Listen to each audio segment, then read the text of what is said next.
Chapter 379. Chu Tian had always looked down on the elves from the bottom of his heart.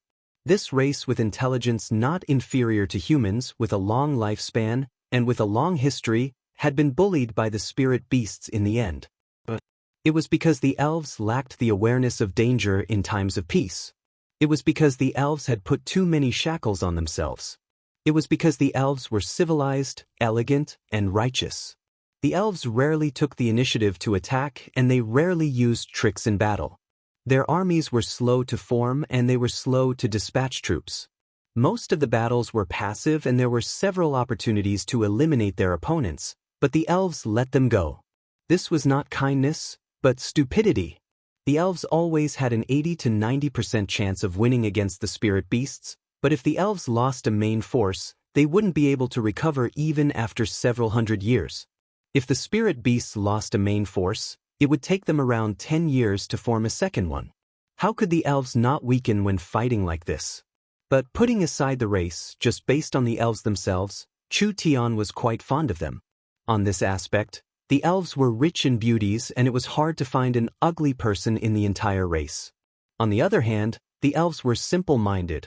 Almost all of them had personalities like Meng Yinging. Chu Tian never thought that he would become a little star in his tribe. It was said that in the Tree of Life tribe, there were at least 300 little elves that could recognize him, and most of the little elves had heard of Chu Tian's name. Because of this, when Chu Tian was imprisoned, he received elven green tea and all kinds of fruits and snacks. "Chutan, your story is truly shocking." An elven girl opened her innocent eyes wide and said, "Are you really a swordsman? I think you're different from the movies." Of course, Chu Tian leaned against the treehouse in a comfortable position, with one hand as a pillow and the other gnawing on a fruit. There was also a large pile of food around him, and a dozen curious little faces were squeezed together outside the small window. These bumpkins, have they never seen a living person before? This was their first time seeing a living human. "This little fox is very cute. Is it your pet?" "That's right."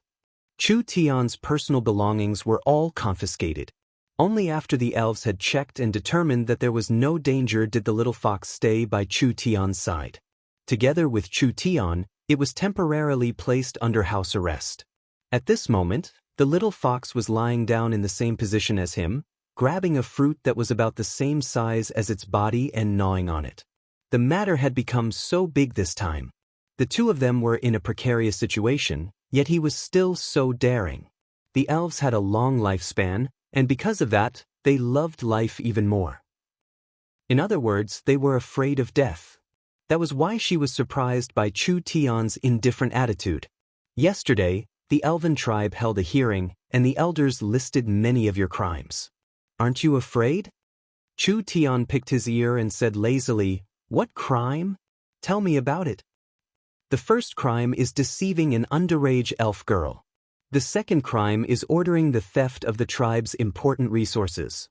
The third crime is using the elves to participate in the slaughter, making the elves and spirit insects enemies. The fourth crime is—" Chu Tian impatiently waved his hand.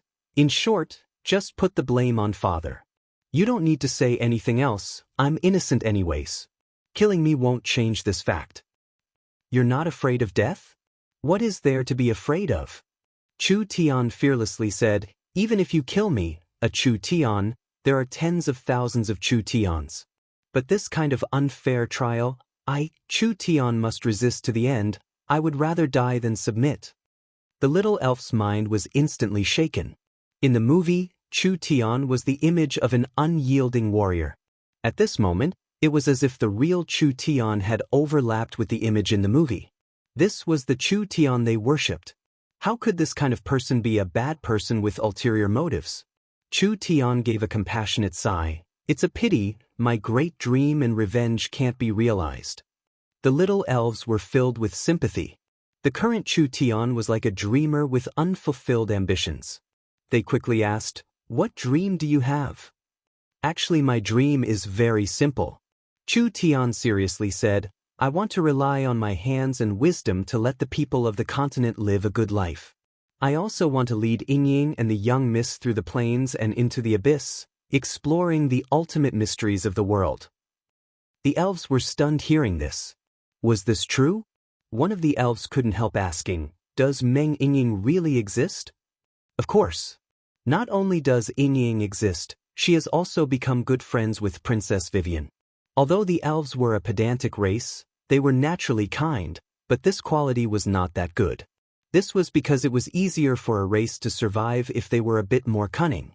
The elves all cried out in surprise. Princess Vivian had become friends with Princess Meng Yingying? No wonder Vivian wanted to secretly escape the tribe. It was to find these two people. These little elves were quite young, and compared to the adult elves, they were still very curious. However, they were not as courageous as Vivian. Chu Tian said to the little elves, "Actually, I can let you meet her. Her personality is suitable to be friends with the elves. However, I'm about to die, and the elves do not allow elves to be friends with humans. It's a pity, it's a pity." The little elves had a face of melancholy and regret. Chu Tian was drinking the elven green tea while talking to the little elves. His knowledge from 30,000 years ahead was not something the elves could imagine, so he immediately coaxed these little fellows. Everyone was fascinated listening to him. "What are you doing here?" A voice rang out. "Why aren't you moving out of the way?" The little elves were frightened and they all scattered. What was going on? Chu Tian sat up straight. A well-developed adult female elf walked over. She looked like a 30-year-old human, but according to the elf's age, she was at least 160 to 70 years old.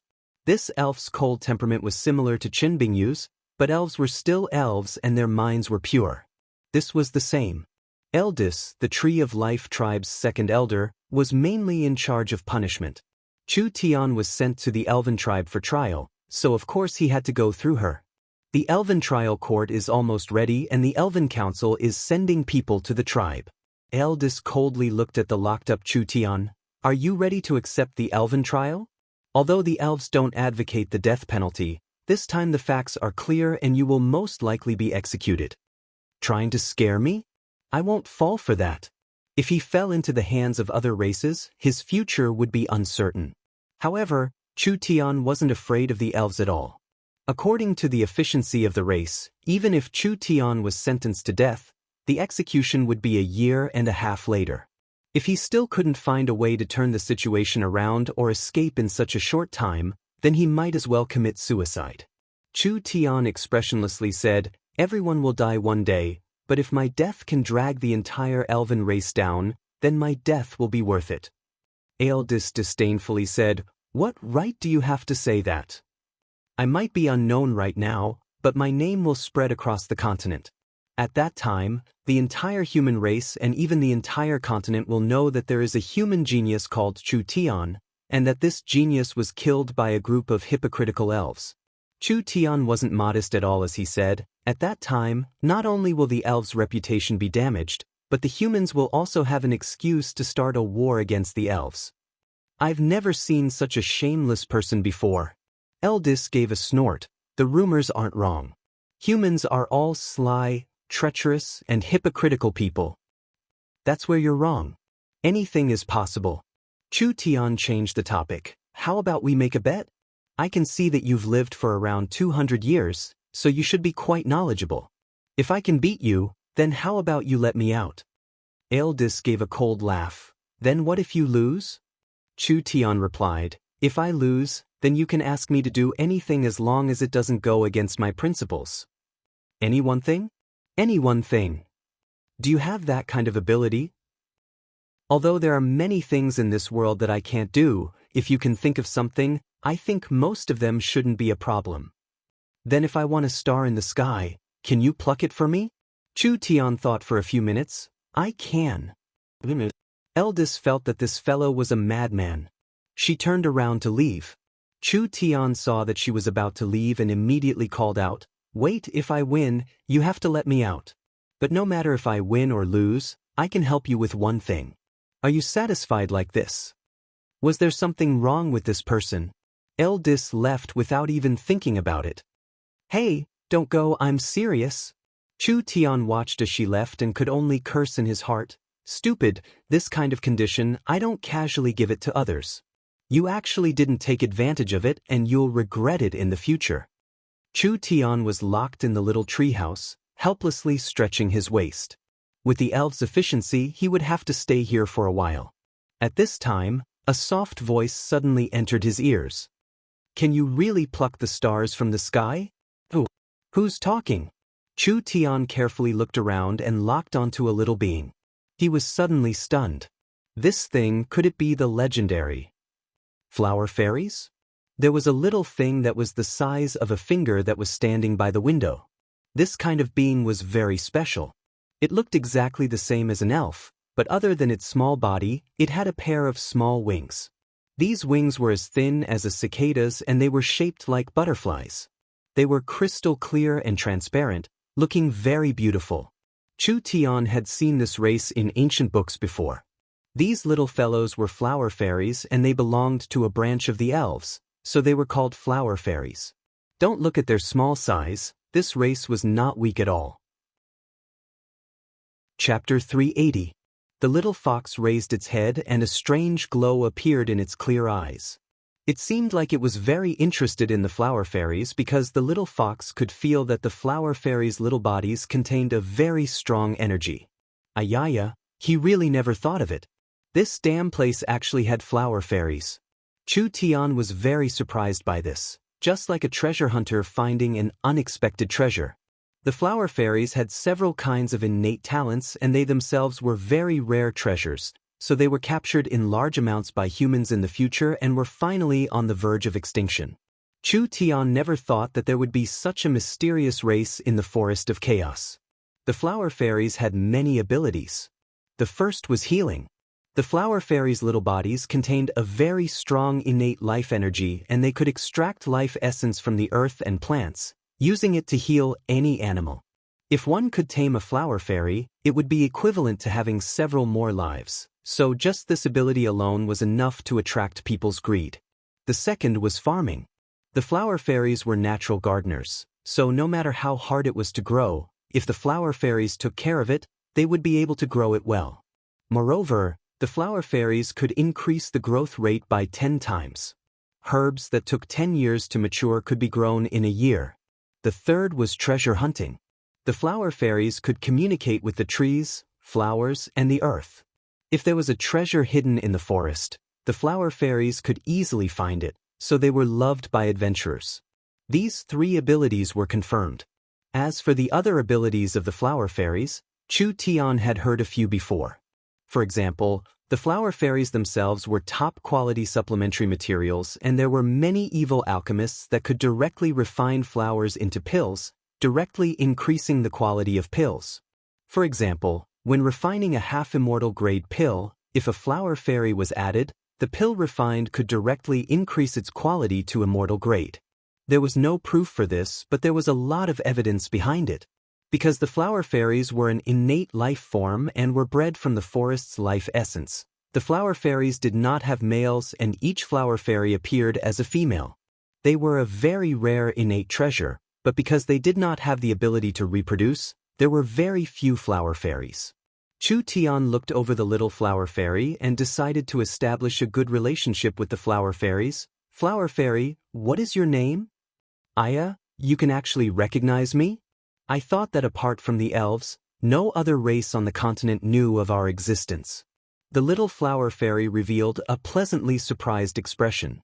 She immediately shook her transparent wings and circled around Chu Tian. I'm called Lulu. The flower fairy left a trail of crystal clear light in the air, which made the little fox scratch a few times. It used its nose to suck the light powder into its body and its face was filled with an intoxicated look. Lulu was also one of Chu Tian's admirers. The video disc player that Aubersen gave Vivian had been borrowed by the flower fairies for a long time. The flower fairies were a rare race with weak reproductive abilities, so they had a small population. However, in the Tree of Life tribe, they had a very high status. Lulu asked innocently, "Can you really pluck the stars from the sky? What's so difficult about it? As long as I build an aircraft that can fly to outer space, then I can open up the outer space mines." Chu Tian patted his chest and said, "This is a piece of cake for me." Lulu revealed a look of shock and worship. "Can you really do anything?" Of course there were many things in this world that he couldn't do. So to the pure little flower fairy, Chu Tian couldn't boast. He just asked in a curious voice, "What? You don't believe me? My skills are very great. Do you want to give it a try?" Lulu fell into Chu Tian's palm and looked at him with a surprised expression. "How do I try?"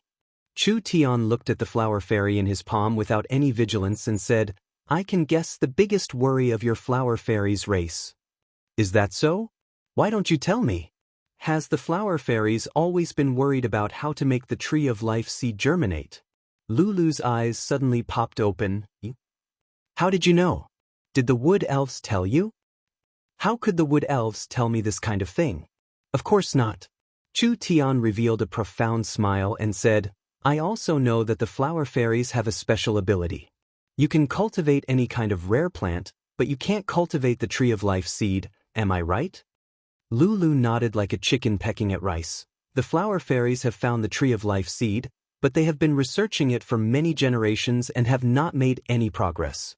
Everyone says that the seed has already died and there is no chance of it germinating. Saying this, Lulu revealed a sad expression, but she immediately said in a worshipful voice, "Are you a prophet? How do you know the secret of the flower fairies?"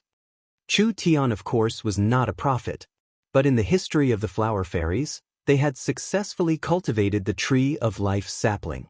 It was because of the tree of life sapling that caused a large stir and brought a large disaster, causing the flower fairies to be hunted down, and the tree of life sapling was stolen by the humans.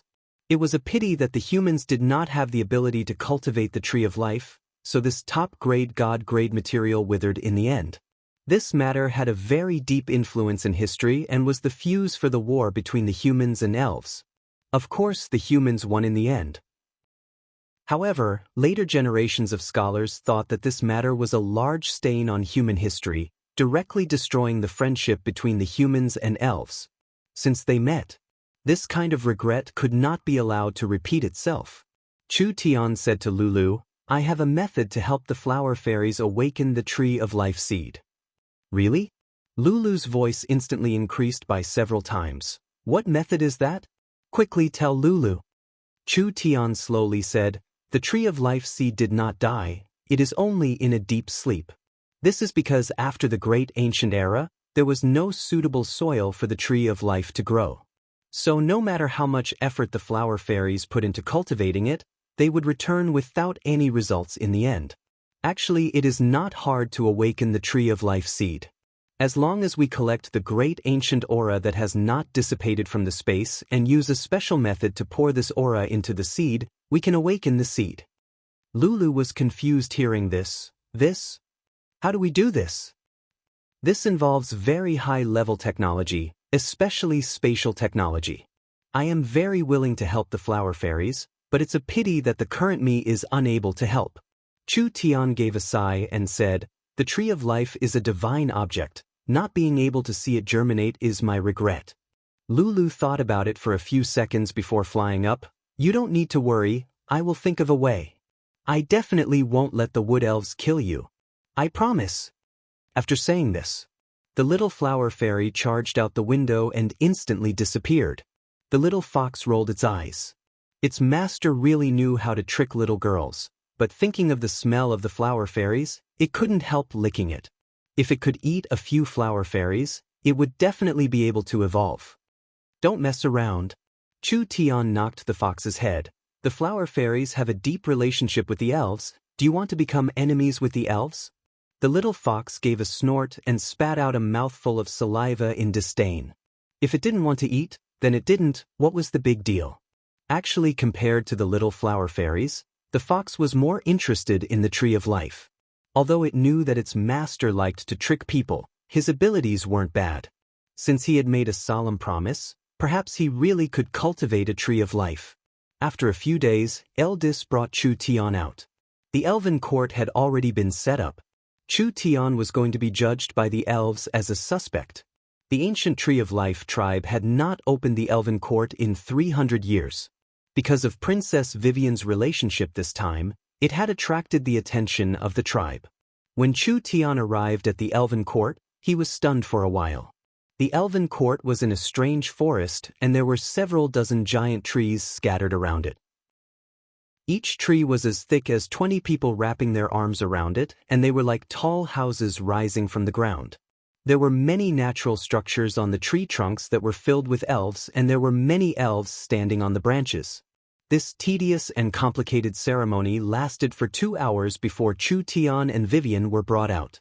The surrounding elves were all discussing. It was the first time most of them had seen a human. When those young elven children saw Chu Tian appear, they were all very excited, but they were also very worried. On the tallest tree in the center, an elven old man stood up, and beside him were several elders of the Tree of Life tribe. This should be the main judge of this trial.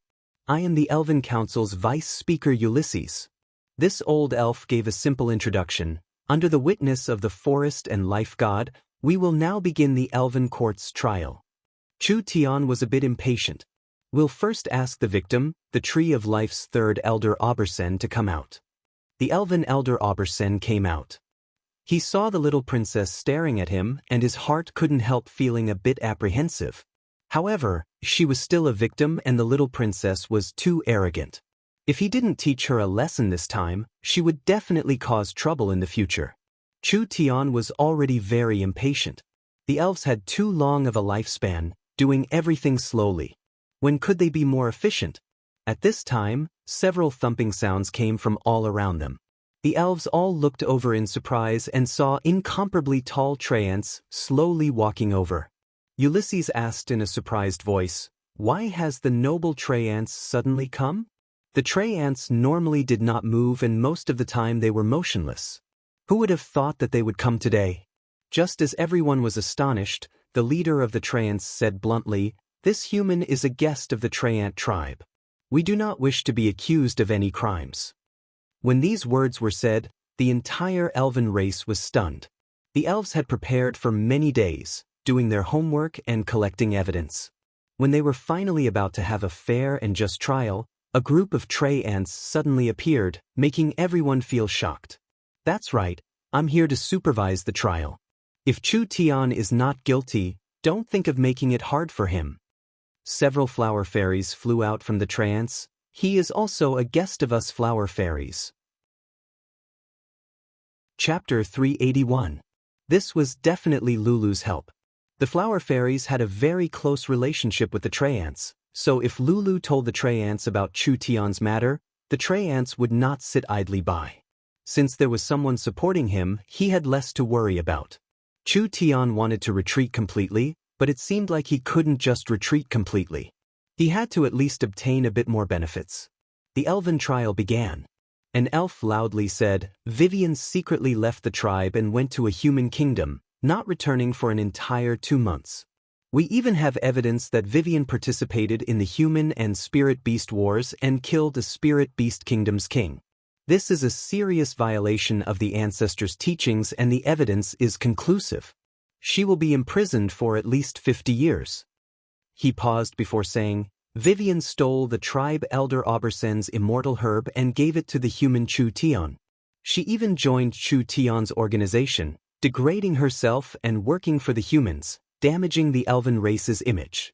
Then he led the humans back to the Forest of Chaos to fight with the spirit insects, killing several descendants of the Spider Queen Alexis, worsening the relationship between the elves and the spirit insects. This is very detrimental to the elven diplomacy, so he should be locked up for at least 100 years. Finally, he came to a conclusion. Vivian is the Elven King's youngest daughter, but she did not set an example, instead corrupting the elven culture. She has a very bad influence, so I recommend that she be heavily punished. She will be permanently stripped of her princess status and be imprisoned for 200 years. 200 years. The elves all sucked in a cold breath. "Vivian, these accusations." Ulysses asked in a low voice, "What do you want to say?" Even for the elves, 200 years was half a lifetime.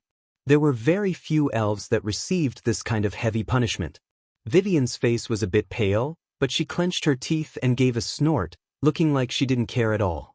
Although Vivian has violated the tribe's rules, something rarely seen in the past 100 years. But for Princess Vivian to do this kind of thing, The human Chu Tian cannot escape his responsibility. Now it was time to settle accounts with Chu Tian. Vivian stole the immortal herb and gave it to Chu Tian. The person who invited Vivian to join the human company was also Chu Tian. Vivian being involved in the war between the humans and the spirit beasts as well as the spirit insects was all because of Chu Tian. Human abductions and robberies of elves have happened all over the continent. Raping, humiliating, and even forcing elves to engage in the filthy trade of flesh is not uncommon. This was something that all elves abhorred, and Chu Tian's method of using Vivian was exactly the same, so he had to be severely punished. I suggest the death penalty. The elves discussed with each other for a few minutes before they all nodded. If Vivian's sentence was heavier, then there was no objection to Chu Tian's sentence. This damned human was truly despicable. To actually use the pure and kind elf clan, this was simply unforgivable. These old elves had seen too many evil deeds. It was common for elves to be captured by human traffickers in the forest, and after these human traffickers caught elves, most of them would be sold to human countries. In the eyes of the elves, humans were a dirty race without a bottom line. Although the elves did not have any grudges against the humans, they did not like the human race at all. In their eyes, the humans that came into contact with the elves all had dirty intentions, so their motives towards Vivian were not pure.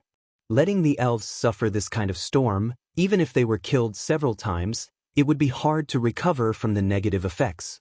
Ulysses said to Chu Tian, "Human, the elves are a just race. I'll give you a chance to defend yourself." "Defend my ass." The elves' faces fell. Chu Tian broke out in laughter. "I've long heard of the elves' stupidity. I've finally seen it today. No wonder the elves are declining on the continent. Not to mention comparing to humans, you spirit beasts can't even compare to them. Otherwise, how could you do such a stupid thing? Destroying your own city walls while feeling superior." The elves were instantly angered. What kind of noble and proud race was this? Being compared to spirit beasts, this was no longer an insult, this was a naked provocation. Ulysses had no expression on his face as he lightly said, "You arrogantly insulted the noble elves. Adding another crime to your crime does not help, it can only add another crime to it. I advise you to be careful with your words, you don't have many chances left." Noble, righteous, elegant, kind, the elves always like to label themselves. Chu Tian was not servile as he fearlessly said, "What I see is a group of short-sighted pedantic people who do not think of progress, comfortable with their current situation, only immersed in their long history, not daring to face the future, cowards. The most laughable thing is that these cowards want to make these damn rules to restrict and persecute the true pioneers of the race, persecuting the true heroes of the race, like Princess Vivian." Everyone was dumbfounded. Even Vivian herself was stunned. When did she become the elves' hero? Was she the pioneer of the elves' reform? Did this have anything to do with money? Ulysses stood up. "Nonsense. Since you've given up the chance to defend yourself, don't blame the elves for not giving you a chance. Someone." Sir Vice Speaker. Chu Tian's words were sharp as he pointed at Ulysses. "I only want to ask you one question. Looking at your appearance, you should be over 600 years old, but you've lived for so many years. What have you done for the elves? What changes have you made to the elves with your high position?" Ulysses was a bit speechless as he said with a slight frown, "My race pursues freedom and rule by doing nothing. How could you vain humans understand that? The spirit beasts have almost crippled the elves and you still want to rule by doing nothing? Since you want to rule by doing nothing, then what is the Elven Council for? You should just disband it." Chu Tian's words became sharper and sharper. "Immersed in your race's past glory and immersed in your sense of superiority, the ones who are truly vain are you elves. Not abdicating your position, harming others and yourself, do you really need to exterminate your race to wake up?" Ulysses was finally angered. Even if the elves had good tempers, they still couldn't take Chu Tian's repeated insults. "All right, then I want to ask you, what does Vivian's actions mean to the elves?" Chu Tian passionately said to Vivian. Princess Vivian was moved by the elves and decided to find a way to save the elves. Finally, through Miracle Commerce's products, she learned of our new era's technology.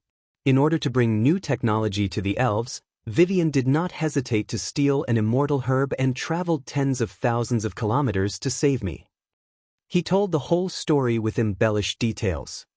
I am a southern summer human. I did not know anything about the elven forest and did not know Princess Vivian. I was moved by Vivian's sincerity, so I took in Princess Vivian and taught her a high-level cultivation technique, as well as the world's best technology. Vivian knew the strict rules of the elves, so she hid in southern summer.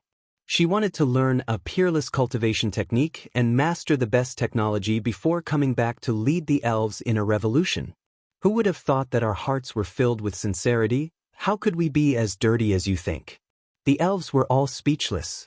Without waiting for the elves to speak, Chu Tian righteously asked, "Please use your brain that hasn't been used for several hundred years to think about it. The southern summer country is only a small country. How can I attract Princess Vivian? I am only in the awakened soul realm and we are tens of thousands of kilometers apart. I can't even pass through the forest of chaos with my strength, so how could I trick the elves in the forest?" Ulysses knit his brows. Then how did Vivian know of your existence?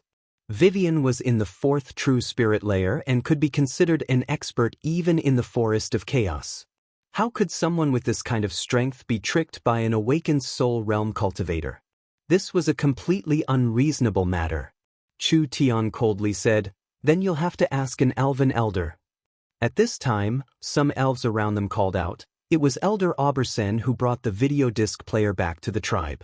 We all met Chu Tian from the video disc player. Aubersen revealed an awkward expression. The reason why Vivian knew Chu Tian was because of him.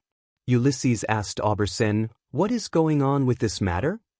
Reporting to the vice speaker, "When I was passing through southern Xia, I found something different from southern Xia, so I brought it back as a gift for the princess.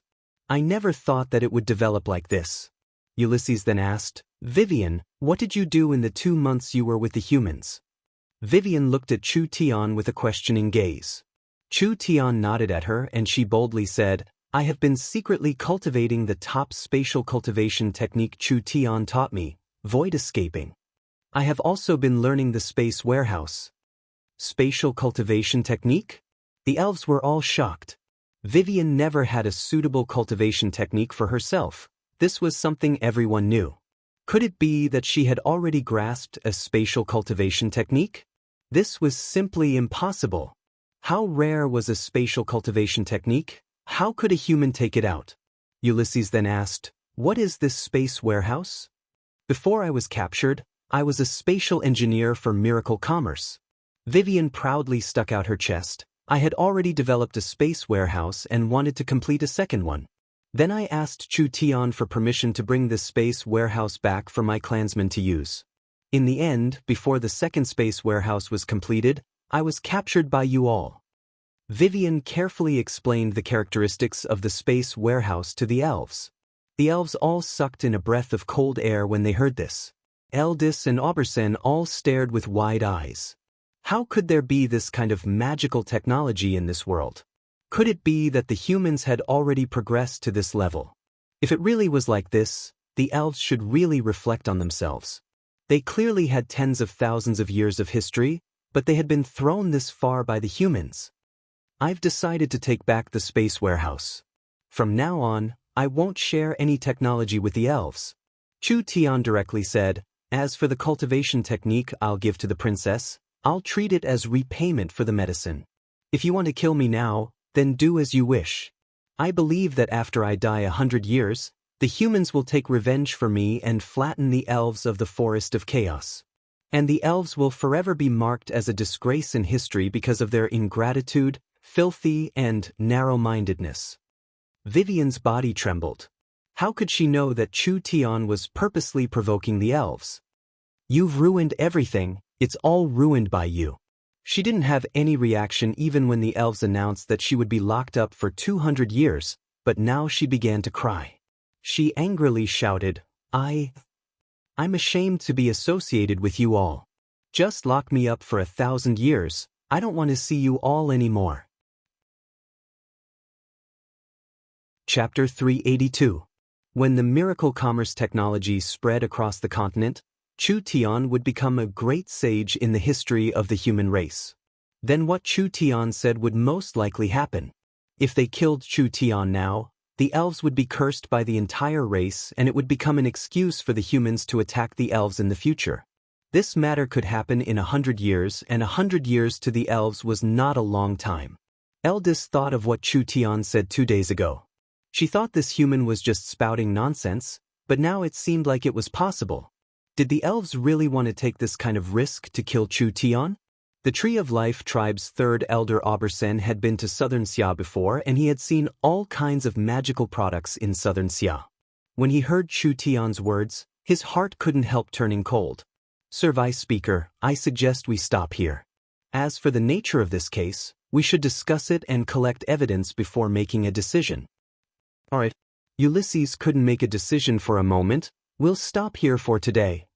Chu Tian was not locked up by the elves. Rather, he was taken away by the Trayant and Flower Fairies. Vivian saw Chu Tian sitting on the Trayant and being escorted away by a group of Flower Fairies, making her feel incomparably defeated. She hadn't been in miracle commerce for a long time, but this was the first thing she loved from the bottom of her heart. If she lost it because of the elves, it would be an unprecedented blow to Vivian. Princess Vivian. Eldis walked in front of Vivian. The Vice Speaker wants you to go over and explain everything clearly. Vivian angrily shouted, What is there to explain? The elves looked at each other in blank dismay. The Trent's size was related to their strength and age. In normal situations, the larger they were, the longer they lived and the stronger they were. When Chu Tian was brought to the Trayant tribe, he immediately saw a 100-meter-tall Trayant standing in front of him. It was like a towering mountain that he couldn't see the top of. Its branches were covered in dense leaves. Each leaf was bright like jade and emitted an incomparably vigorous life force. The Trent's legs were deeply rooted in the soil, as if it hadn't moved an inch for hundreds of years. Its wrinkled face was filled with the vicissitudes of time. The guardian of the forest, the leader of the Trayants, Cenarius. This was an old Trayant that had lived for over 10,000 years. With a casual slap, even a true spirit expert would be turned into meat paste. Not to mention the Trayants were not a race that relied on brute force. It was hard to imagine the power accumulated in a 10,000-year-old Trayant. Cenarius possessed unimaginable wisdom, and even the Elven King had to show him respect. You're so brave. Lulu brought a group of Flower Fairies to circle around Chu Tian.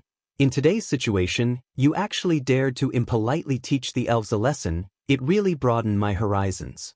But in recent years, the elves have been in a bad situation, so I hope you'll wake up. Chu Tian shrugged his shoulders. Wake up my ass. If they could be changed that easily, would they still be elves? The elves were naturally like this, it wouldn't have any use. Chu Tian walked in front of Cenarius and gave him a very polite bow. He said in a neither servile nor overbearing manner, Respected guardian of the forest Cenarius, what orders do you have for this one? Cenarius was one of the legends of the forest. No matter who it was, they would be very nervous when they saw Cenarius, but Chu Tian did not show any discomfort at all.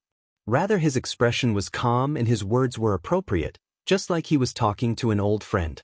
This made Lulu feel very impressed. Young human. A deep and wise old voice seemed to come from the earth. Your words about the elves are too extreme. The elves are not a race that likes to fight, so I'm afraid they cannot accept your point of view. Cenarius was a powerful Trayant. As long as he wanted to, he could hear all sounds within several thousand miles, so he knew everything that happened in the elven court. Chu Tian calmly said, The continent has been in turmoil since ancient times, but what is the reason? Is it a struggle for resources or land? All living beings in this world are born greedy, so they fight. They are born selfish, so they become thieves. They are born with ears and eyes, so they are infatuated with pleasures. They are born cruel, so they are destined to kill and kill. In such an environment, how could the elven clan be pure and clean? When the elves truly wake up, it will already be too late. Although my words are sharp, they are painstaking for the elves.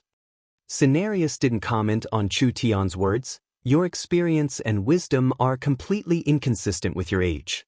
It seems like you are hiding a secret that no one knows about. Could it be that this old thing saw something? This was an old thing that had lived for over 10,000 years. Although Chu Tian thought highly of himself, in front of this kind of wisdom, he didn't dare be careless. But the Traiants have never interfered with the elves. Cenarius seemed like he wasn't interested in this matter at all. Today I've invited the Traiants as guests. I won't talk about the elves or right or wrong, I just want to talk about the matter of the Tree of Life seed. I've heard from the flower fairies that you have a way to awaken the seed. How confident are you? Chu Tian thought about it and said, the Tree of Life seed is an innate divine object. It won't die easily. However, wanting to awaken it is not an easy matter. Although I have a certain amount of confidence, I am not 100% sure. I have to give it a try first. The Tree of Life was very important to the flower fairies, Traiants, and elves. If they could revive the Tree of Life, the survival of the three races would greatly increase. Chu Tian was a human in the end, should they believe him or not. Cenarius did not directly state his position. The Tree of Life has never been seen by an outsider, so how do you know the characteristics of the Tree of Life? I've obtained a fragment of an ancient god's memory by chance. There are many things about the great ancient era recorded inside, as well as some secrets and records about the Tree of Life. From this crystal, I naturally understand the characteristics of the Tree of Life. Combined with my research in the spatial domain, I believe this is a very effective method. An ancient god's memory crystal? The Traiants were very shocked. The spiritual gods had been dead for countless years. For this human to obtain a memory crystal of a spiritual god, this was truly a great opportunity. Chu Tian was very interested in the Traiants because they were a strong ally. If he could obtain the Trent's support, miracle commerce would be able to move freely in the forest. So Chu Tian had already prepared all kinds of excuses and tricks. He wanted to trick the Traiants bit by bit, even if this was not an easy matter. After all, the Trent's 10,000 years of wisdom was not just for show. Miracle commerce, the flower fairies, and the Traiants, if the three of us work together, it is completely possible for us to replant the ancient Tree of Life. The flower fairies Lulu and the others immediately nodded. They were at their wits' end. If they had Chu Tian help, this might not be a bad idea. The ancient Tree of Life had an inconceivable creative power. If they could replant the Tree of Life, it would definitely have a large impact. This would fulfill the dream of the Traiants, flower fairies, and elves for tens of thousands of years. Chu Tian believed that this was a cooperation that he could not refuse. As long as the Traiants nodded, miracle commerce would have a chance to rely on this mountain. As for the elves? You don't care about me, I don't care about you. This matter, I have to think about it. Who would have thought that Cenarius would suddenly not say anything? Lu, take the guest for a walk nearby. Chu Tian slightly knit his brows. This old Traiant did not play his cards according to common sense, so Chu Tian could not do anything about it. Cenarius did not want to say anything, but Chu Tian could not force him. He could only say, then I'll say my goodbyes. Lulu circled around Chu Tian in a very lively manner. Chutan, the Traiant forest is not fun at all. I'll bring you to the flower fairies' garden to have a look. There will definitely be something you like there. The flower fairies have never had guests before, so everyone will definitely welcome you. Chu Tian's heart slightly skipped a beat. The flower fairies were famous for their divine planting skills. This flower fairies' garden was definitely a treasure trove that normal people would not have a chance to touch. If Chu Tian had this chance, how could he give it up? The depression from not being able to sway the Traiants was swept away. All right, Chu Tian said with a nod. Then let's go to the flower fairies' garden to have a look. Lulu revealed a smile and quickly circled around twice. She immediately flapped her wings to lead the way. The Elven tribe, the Traiant forest, and the flower fairies' garden, these three places formed a triangle, but there was a relatively large empty space in the center. Chu Tian asked in a curious voice, why is there an uninhabited forest between the three races? Lulu slowed down and stuck close to Chu Tian's side as she said, you must be talking about the Lost Forest. No one is allowed to enter that place because although the Lost Forest is not big, There are often illusions in the forest. Once any animal is trapped in an illusion, they will be completely lost and will never be able to come out. There's actually this kind of thing? Chu Tian was suddenly a bit excited. Are there ancient ruins or secret realms in the forest? That's not it. Lulu shook her head and said, this is because there is a special or hidden in the lost forest. This or can directly interfere with one's mind, so people can't escape from an illusion. Geological reason? He was happy for nothing. But then again, this was a material that could directly interfere with one's mind, which meant that it was a spiritual attributed material. Even a powerful creature like the elves would be affected by this which meant that the energy contained in this was very strong. Lulu saw that Chu Tian was deep in thought and couldn't help asking in a curious voice, what are you thinking about? Oh, nothing much. You should know that I am a scholar, and as a scholar, I have a strong desire to explore and learn. Chu Tian rubbed his chin and said, when I heard you talk about the special scene in the Lost Forest, I couldn't help being a bit curious. What kind of material could cause this kind of interference? So it's like this. Lulu thought for a few seconds before saying, then I'll bring you in to see. Isn't this a forbidden area? It's no matter, the flower fairies have different physiques, so they can resist the illusion. Lulu often goes in to collect nectar, so there won't be any safety problems. Chapter 383. The flower fairies did not have an upper limit to their lifespan. As long as they were not killed by an external force or their living environment was destroyed, the flower fairies could live forever. They would never grow old or fall sick. It was unknown how many years the surrounding flower fairies had lived for, but they were as pure as children. Now, with Lulu leading the several dozen flower fairies, they had already treated Chu Tian as a good friend. His shoulders, his head, and his clothes were all occupied by them. These little things were even easier to deceive than the elves, not having any vigilance at all. If Chu Tian had any bad intentions, these fellows would not be on guard against him at all. The lost forest is in front of us. Chu Tian looked through the dense shrubs and the forest in front of him was covered in a layer of fog. Chu Tian could feel that there was a very strong energy mixed in the fog. The little fox was like a dog that smelled a meat bun as it suddenly jumped out of Chu Tian's clothes. Its two black eyes flashed with a look of surprise as it jumped out of Chu Tian's body into the shrubs. Lulu quickly shouted, it's dangerous. The fog in the lost forest was very dangerous. The spiritual energy radiating from the ground had been accumulated in the fog for thousands of years, therefore this fog was very destructive. Whether it was the elves, the tree ants, the demon beasts, or the insects, as long as they were living beings, as long as they had a thought, they would be affected by the spiritual energy and be forever lost in here. Lulu wanted to save the little fox, but she missed. The little fox turned into a mass of fog and teleported into the forest. The little fox stood in the fog and did not react at all. Rather, it opened its mouth and took a deep breath. The fog in the surrounding several dozen meters was all swallowed into the little fox's stomach.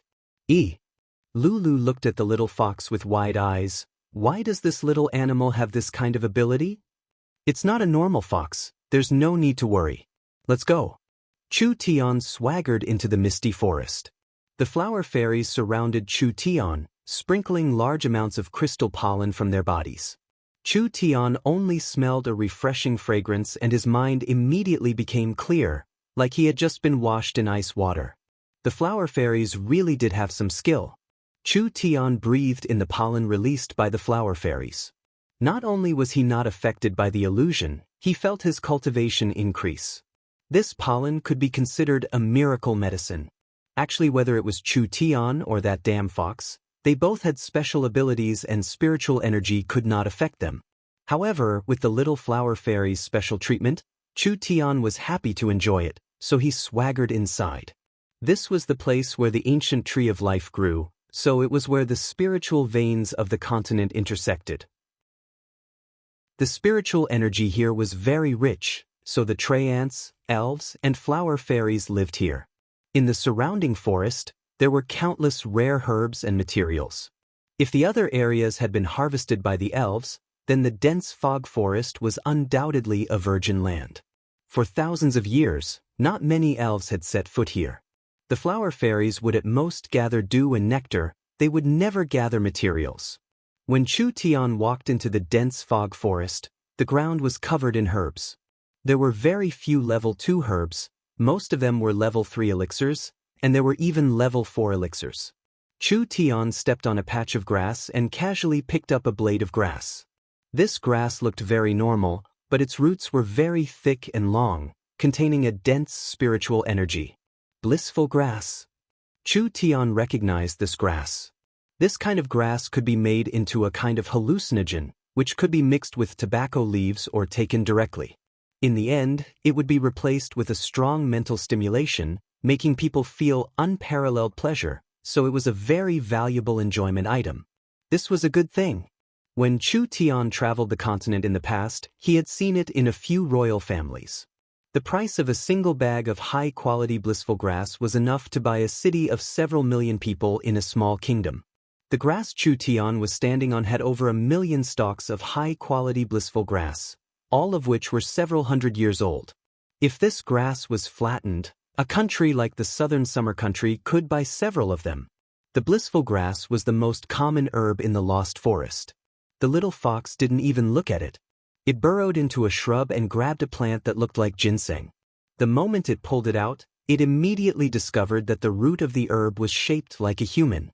Not only did it look like a human, it was almost like a living creature. Its 4 limbs were constantly struggling and it emitted a destructive spiritual sound wave from its mouth. Level 2 half-immortal herb, morning ginseng. Chu Tian didn't have time to stop it before the little fox swallowed it into its stomach. Then it used its 4 limbs to find another good herb. Chu Tian's nose almost went crooked from his anger. This fellow really didn't have the awareness of a pet. Chu Tian didn't have a way to stop it, so he could only swallow his anger and walk through the forest. At worst, he would think of a way to dig some out of this fellow's stomach. We can see the ore mine in front of us.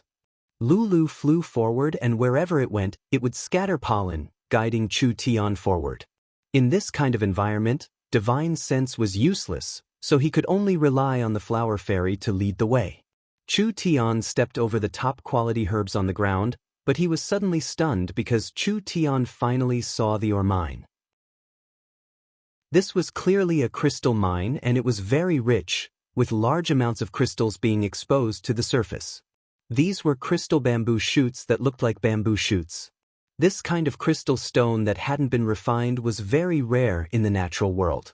It could only mean that the ore was very large and the purity was very high. It could even skip the purification step and it could be used as long as it was dug out. Lulu said to Chu Tian, "There are ores all over the ground and these ores are filled with spiritual energy. The flower fairies and tree ants don't know how to use them and the elves don't know how to use them, so this mine has been left here for thousands of years with no one caring for it." Chu Tian walked in front of a crystal bamboo shoot. The naturally formed crystal bamboo shoot was square-shaped. Although it wasn't a regular shape, this kind of large and pure ore still made Chu Tian feel very shocked. The most important thing was that this was a spiritual attributed material.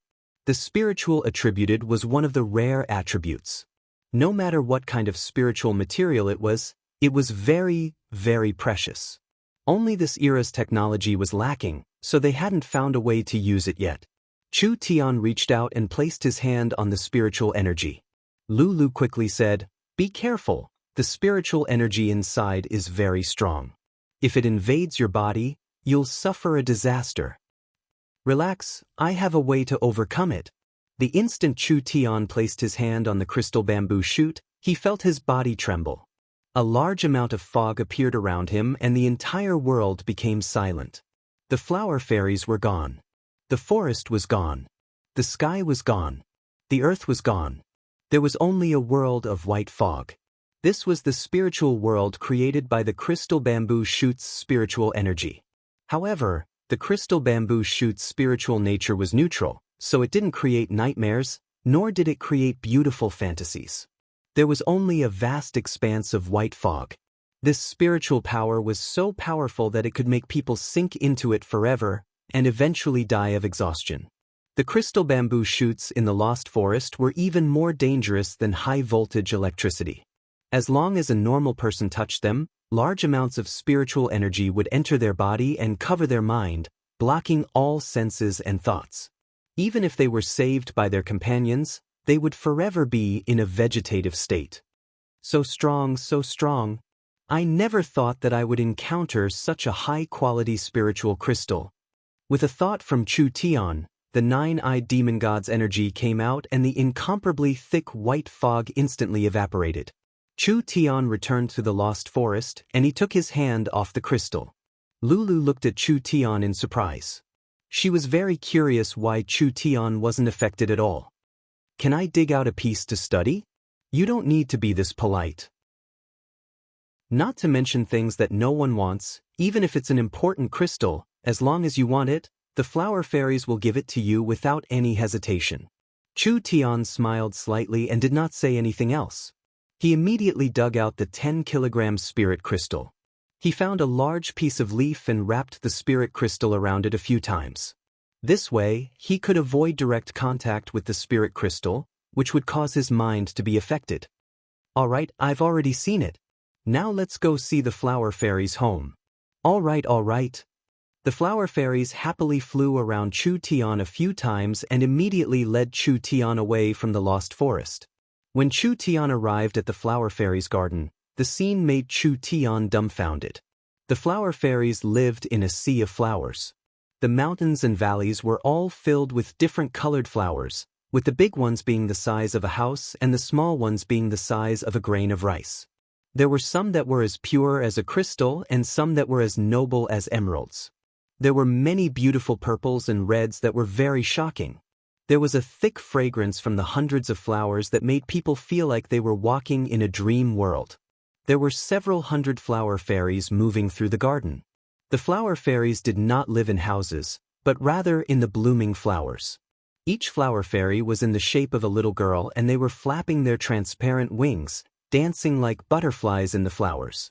Wherever they flew, there would be a large amount of glowing dust. Chu Tian said in a very shocked voice, "This is too beautiful." The flower fairies were very pure creatures. When Lulu and the others heard Chu Tian's praise, they all revealed smiles and immediately led Chu Tian into the garden. When the other flower fairies knew that Chu Tian had arrived, they all gathered around him. Just like several hundred beautiful butterflies, they surrounded Chu Tian and pulled Chu Tian to the flower fairies' place as a guest. The humans of this era did not know of the existence of these flower fairies, so they did not have any guard against humans at all. Although the elves were also kind creatures. In comparison, Chu Tian liked the flower fairies more because the flower fairies were simple and did not have any etiquette. They were as pure as crystals and were not complicated like the elves. This kind of race would be heavily persecuted by humans in the near future. When the flower fairies used the power of their race to cultivate the world tree sapling, they were deceived by humans, causing the sapling to be taken away. Countless flower fairies were captured and trained as slaves by humans, and there were even some flower fairies that were turned into pill materials by alchemists. Finally, this pure race became extinct. None of this had happened yet. Since he came to this era, Chu Tian needed to change these matters. Chapter 384. No one on the continent could compare to the flower fairies in terms of planting, so there were all kinds of heaven and earth treasures in the garden. There was no lack of immortal-grade treasures, so it was no wonder the humans liked to invade the flower fairies' territory. Not only were the flower fairies themselves very valuable, the area they lived in was a natural treasure house. The flower fairies did not need to cultivate, so these treasures had no use to them. It was purely a hobby, so they would send out large amounts of precious gifts to their elven friends every year. Now that Chu Tian was a guest in the flower fairies' tribe, naturally he was warmly received. Chu Tian was sitting in a 100 flowers field, surrounded by beautiful and cute little flower fairies. These little beings had been here for thousands of years and they had never been more than 100 kilometers away. They had only seen the silent and intelligent tree ants and the lively and friendly elves, but they had never seen a race from outside the continent. Chu Tian was the only outsider that had come to the flower fairies' garden in thousands of years. Most of the flower fairies had watched Miracle Commerce's movies before, so they were not unfamiliar with Chu Tian's appearance, rather they had a very familiar feeling. Therefore, when Chu Tian came to the flower fairies' garden, almost all the flower fairies ran over to see him. With a rough estimate, there were at least 2,000 flower fairies living in the garden. This was a very large number for the rare flower fairies. After all, the flower fairies were innate life forms. They could not reproduce after birth. Each one was a treasure bred by the forest. This is the fairy wine. Only the flower fairies' best friends can taste it. Several flower fairies worked together to bring over a flower. The 7 colored petals were tightly packed, releasing a dense vitality. The flower bud was blooming and there was a gentle glow coming from it, as well as a liquid flowing inside. Chu Tian took in a soft breath. Suddenly, an incredible energy spread throughout his body. He felt as if every pore in his body had opened up, and every cell seemed to have been infused with an unprecedented life force. Just the aura had such a strong effect? It was not inferior to taking a sacred herb. If Chu Tian's guess wasn't wrong, this fairy wine was brewed with at least 3 kinds of immortal herbs, otherwise how could it have such a strong effect? Immortal herb, that was an immortal herb. Even in a place like the Forest of Chaos, immortal herbs were very rare, otherwise the elven tribe wouldn't be in such a mess after losing a piece of longevity grass. What a waste! What a waste! Using celestial treasures to brew wine? This winemaking method was so ordinary, not even 1/10 of the value of a stalk of medicine could be developed, and more than half of a few stalks of immortal medicine were wasted just like that. If this wasn't a waste of heavenly resources, then what was it for? Chu Tian raised his cup and emptied it in one gulp. The fairy wine brewed by the flower essence did not have the slightest taste of ordinary alcohol. It only had an incomparably rich fragrance of 100 flowers.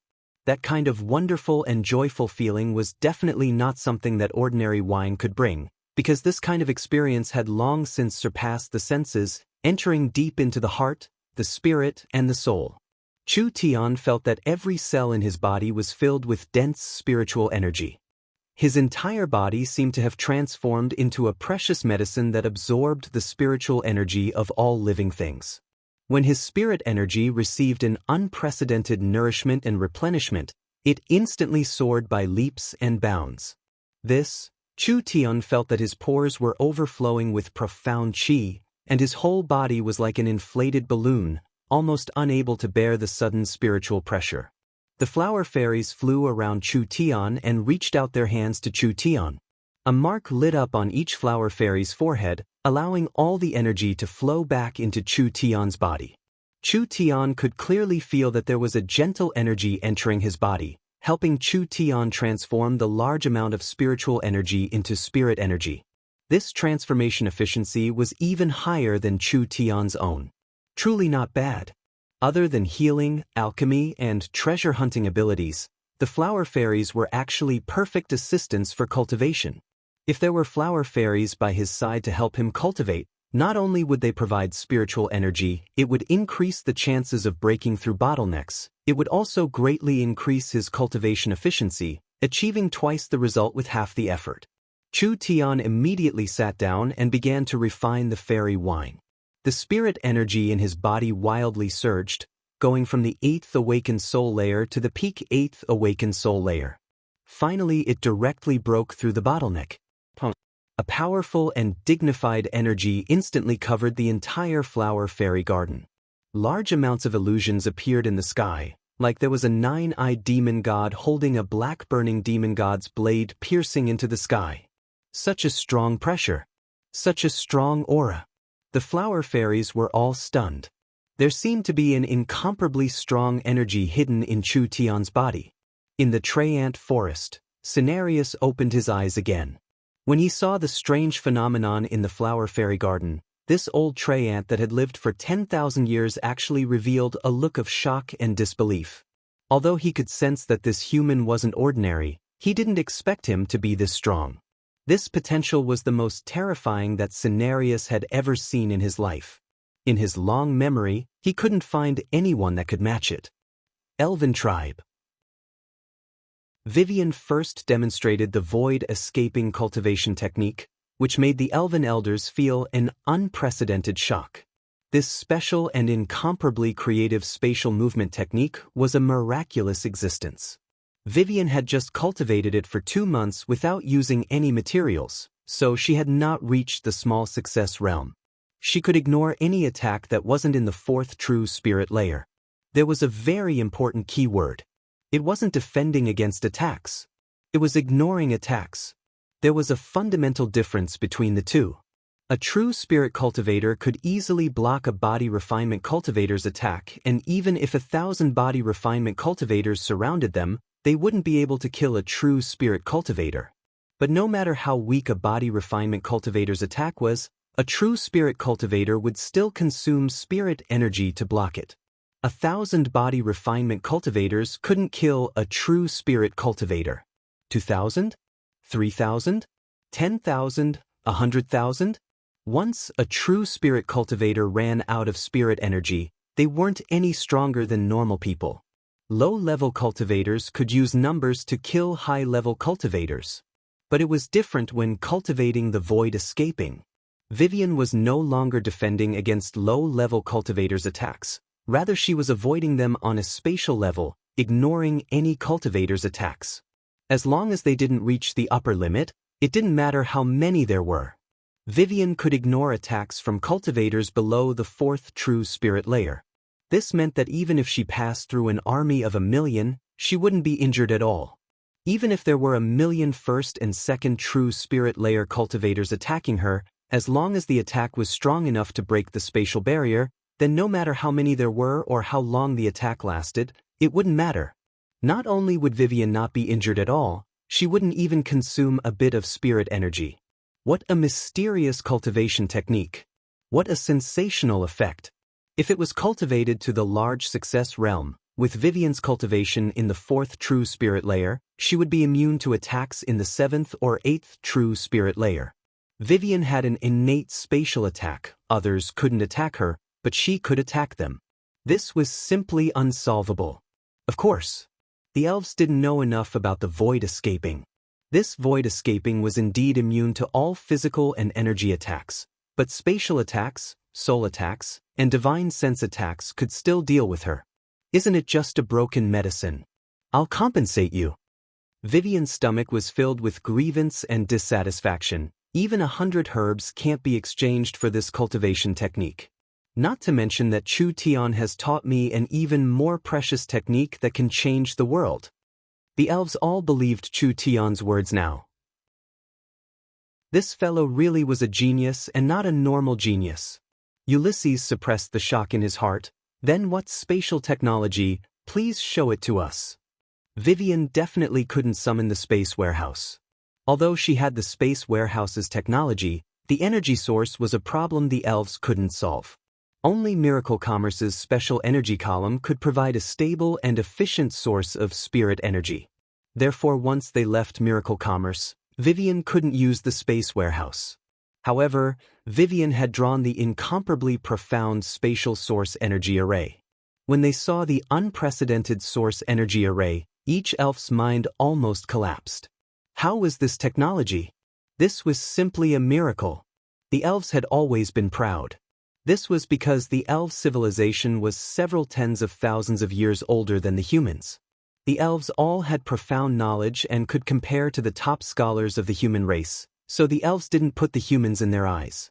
Although they knew that the human civilization was developing quickly, if they wanted to catch up to the elves, it would be impossible in 10,000 years. When this source energy array appeared in front of them, the elves' pride and self-respect was completely crushed. The elves didn't need to feel how magical the space warehouse was. Just this spatial source energy array in front of them was already a technology that the elves couldn't compare to in tens of thousands of years. When had the human civilization developed to the point where the elves had to look up to them? This was the first time they felt a strong sense of defeat. At the same time, they felt a sense of danger. The elves were fighting with the spirit beasts, fighting for the position of the continent's #1 race. But the super races had already quietly risen. Whether it was the intelligent elves or the brave spirit beasts, They had all underestimated the humans. There was indeed a misunderstanding on this matter. Chu Tian had this kind of cultivation technique and technology, so why would he cheat the elves of a level 2 immortal herb? This didn't make sense at all. Vivian said, whether it is strength or civilization, the humans can't compare to the elves.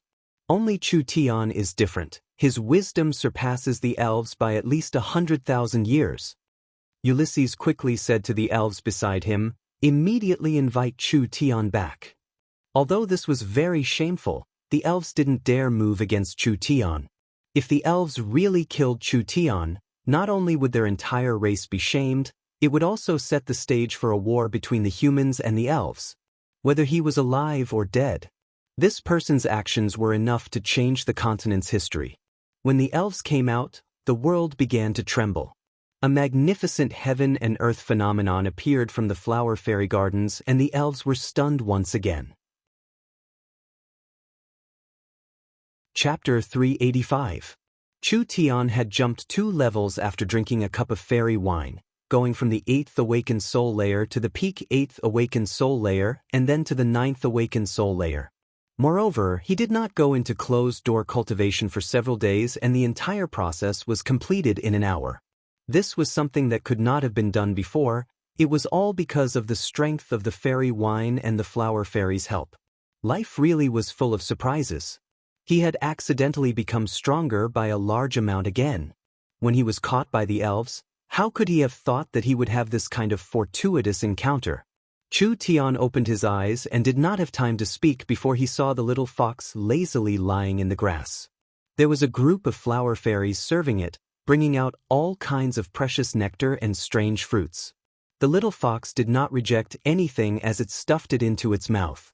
It had directly drank more than 10 cups of the incomparably precious fairy wine. Lulu and the flower fairies also had surprised expressions. The little white fox is not full yet, take out a bit more. Don't take it, don't take it. Chu Tian quickly jumped up. This fox can't eat its fill, it's useless no matter how much you take. Moreover, it only eats and doesn't poop, so no matter how precious it is, it's a waste. Damn fox. Damn fox. Taking advantage of the master not paying attention to eat and drink, how many priceless resources were wasted? If these resources were given to Father, it would be more than enough for him to reach the 1st to 2nd true spirit layer. The little fox was slowly enjoying itself, but when it saw Chu Tian, it was shocked. It instantly swept everything in front of it into its stomach, afraid that Chu Tian would be as strong as it was. The flower fairies let out a burst of exclamations. The little white fox really can eat. Nonsense.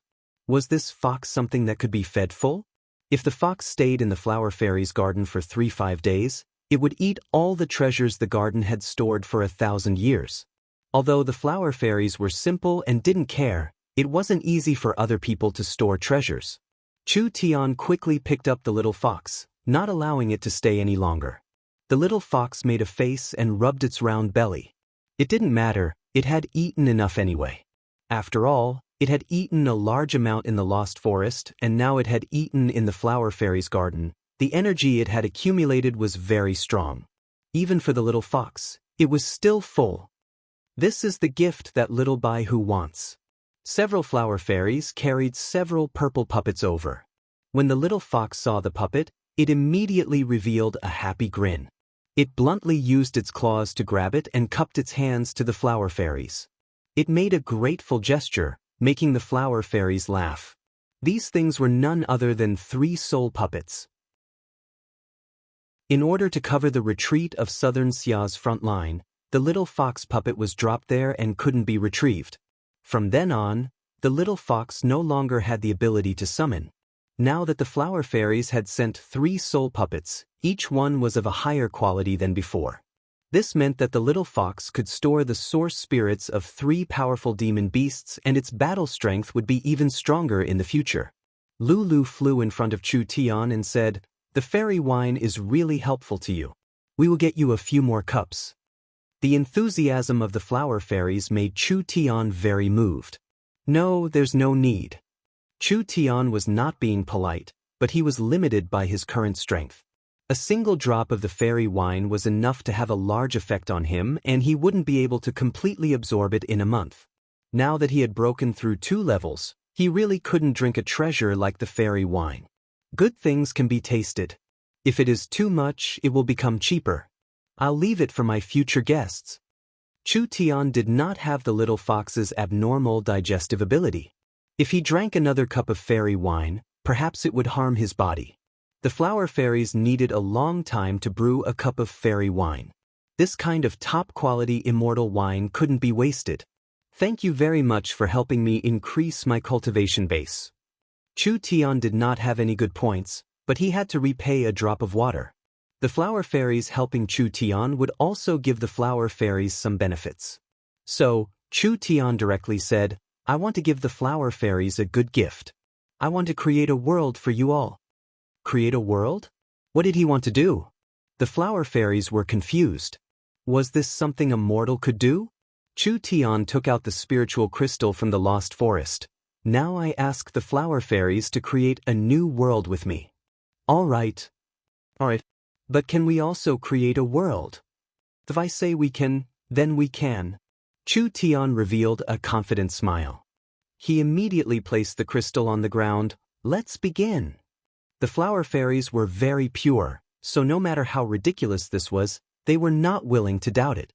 They only wanted to believe it was true because in their eyes, the wise and friendly Chu Tian would not lie to them. In fact, in the flower fairies' vocabulary, there was no such thing as lying. Therefore, all the flower fairies believed him and looked at Chu Tian with looks of anticipation. Chu Tian first placed a large source energy array, and it was a never-before-seen source energy array. It was completely different from any source energy array he had placed before. The flower fairies saw the incomparably complex source energy array being placed bit by bit. Although they didn't understand what kind of source energy array it was, with the flower fairies' innate ability to sense energy, they could feel that the source energy array was releasing a very rhythmic and profound spiritual energy. Chu Tian placed the spiritual crystal in the eye of the source energy array and then had the little fox spit out several energy pillars. He placed the energy pillars at the base of the array, and the entire source energy array was instantly activated. A strong and vigorous spiritual energy continued to flow through the large array. Although it couldn't be seen, it could be felt as a spiritual barrier. Spiritual energy was a rare kind of energy. The continent did not know the principle behind this energy. Therefore, using a source energy array to express spiritual energy was something that the current civilization could not do. Therefore, there was no doubt that this was something that surpassed this era. Chu Tian said to the flower fairies, "Come with me." After saying this, Chu Tian walked onto the source energy array and the flower fairies followed. When the flower fairies entered the source energy array, they immediately felt spiritual energy enter their minds. With the flower fairies' innate talent and physique, they could easily resist this kind of spiritual energy. Chu Tian said, "Open your mind and accept it." The flower fairies did not have any vigilance and immediately did as Chu Tian said. The spiritual energy slowly and steadily entered their minds. Everyone was quickly affected by the spiritual energy, and illusions began to appear around them. Lulu and the sisters found that they had appeared in an endless prairie. The prairie was very vast and they couldn't see the end. When the warm wind blew into their bodies, it made them feel warm. Even if they knew it was an illusion, it still felt like it was real. At this time, there was a strong wind coming from above and a large shadow covered the ground. When the flower fairies looked up, they were all stunned by what they saw. A 50-meter-long green dragon was currently spreading its large wings. It was as shocking as a mountain as it appeared above their heads. Lulu! Chu Tian stood on the back of the giant dragon and looked at the flower fairies with a proud expression. "I'm here." The flower fairy's eyes went wide in surprise. Chu Tian gently snapped his fingers and the green dragon exploded, turning into countless flower petals that fell down like beautiful rain, instantly covering the grass. Chu Tian landed on the ground like a feather. "This is all an illusion. I have already given you spiritual permission, so you can also do it. Give it a try." The flower fairies used their spiritual energy.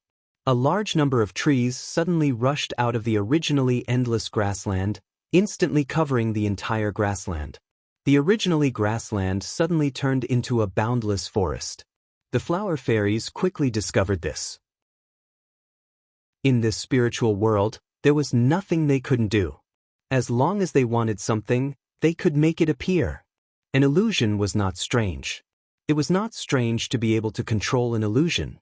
It was hard to imagine such an incomparably realistic and unscrupulous illusion that could be controlled as one pleased.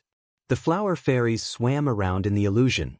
Sometimes it would turn into a forest, sometimes it would turn into a sea of flowers, and sometimes it would turn into an ocean. All kinds of animals could also appear. This was simply like a fantasy paradise. Chu Tian asked as he observed the illusion, "How is it?" The flower fairies were having fun. "We only knew that illusions could harm people, but we never thought it could be used like this.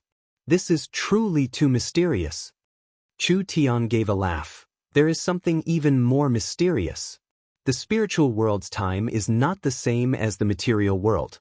I can greatly slow down the flow of time in the spiritual paradise. A day here might be an hour or even less in the outside world." The flower fairies clicked their tongues in wonder, but they did not think too deeply about it. This was because the flower fairies were a race that would not die of old age, so they did not have any concept of time passing by. However, if this was placed in the human world, it would cause a large stir. This meant that humans living in the spiritual world would increase their lifespan by several times or even several dozen times. To humans with short lifespans, this was a blessing from the heavens. Why was Chu Tian so erudite? This was because in the era Chu Tian lived in, spiritual technology was already very developed. Chu Tian had a photographic memory and a strong cultivation base allowed him to endure a higher rate of time reversal. When Chu Tian studied in the spiritual library for a year, several decades would have passed in the outside world. So even though he was very young, he had a rare amount of knowledge and there was no one in this era that could surpass him. Chu Tian was less than 100 years old in both of his lives, but his school years were several dozen times that of his age. Even elves could not compare to him. After the lost forest was discovered by Chu Tian, the lost crystal was stable and powerful, so it was the best material to create a spiritual world. The value of this thing was not as simple as creating illusions. If Chu Tian could create a spiritual research room, the Yunsek's research efficiency would increase by 10 times.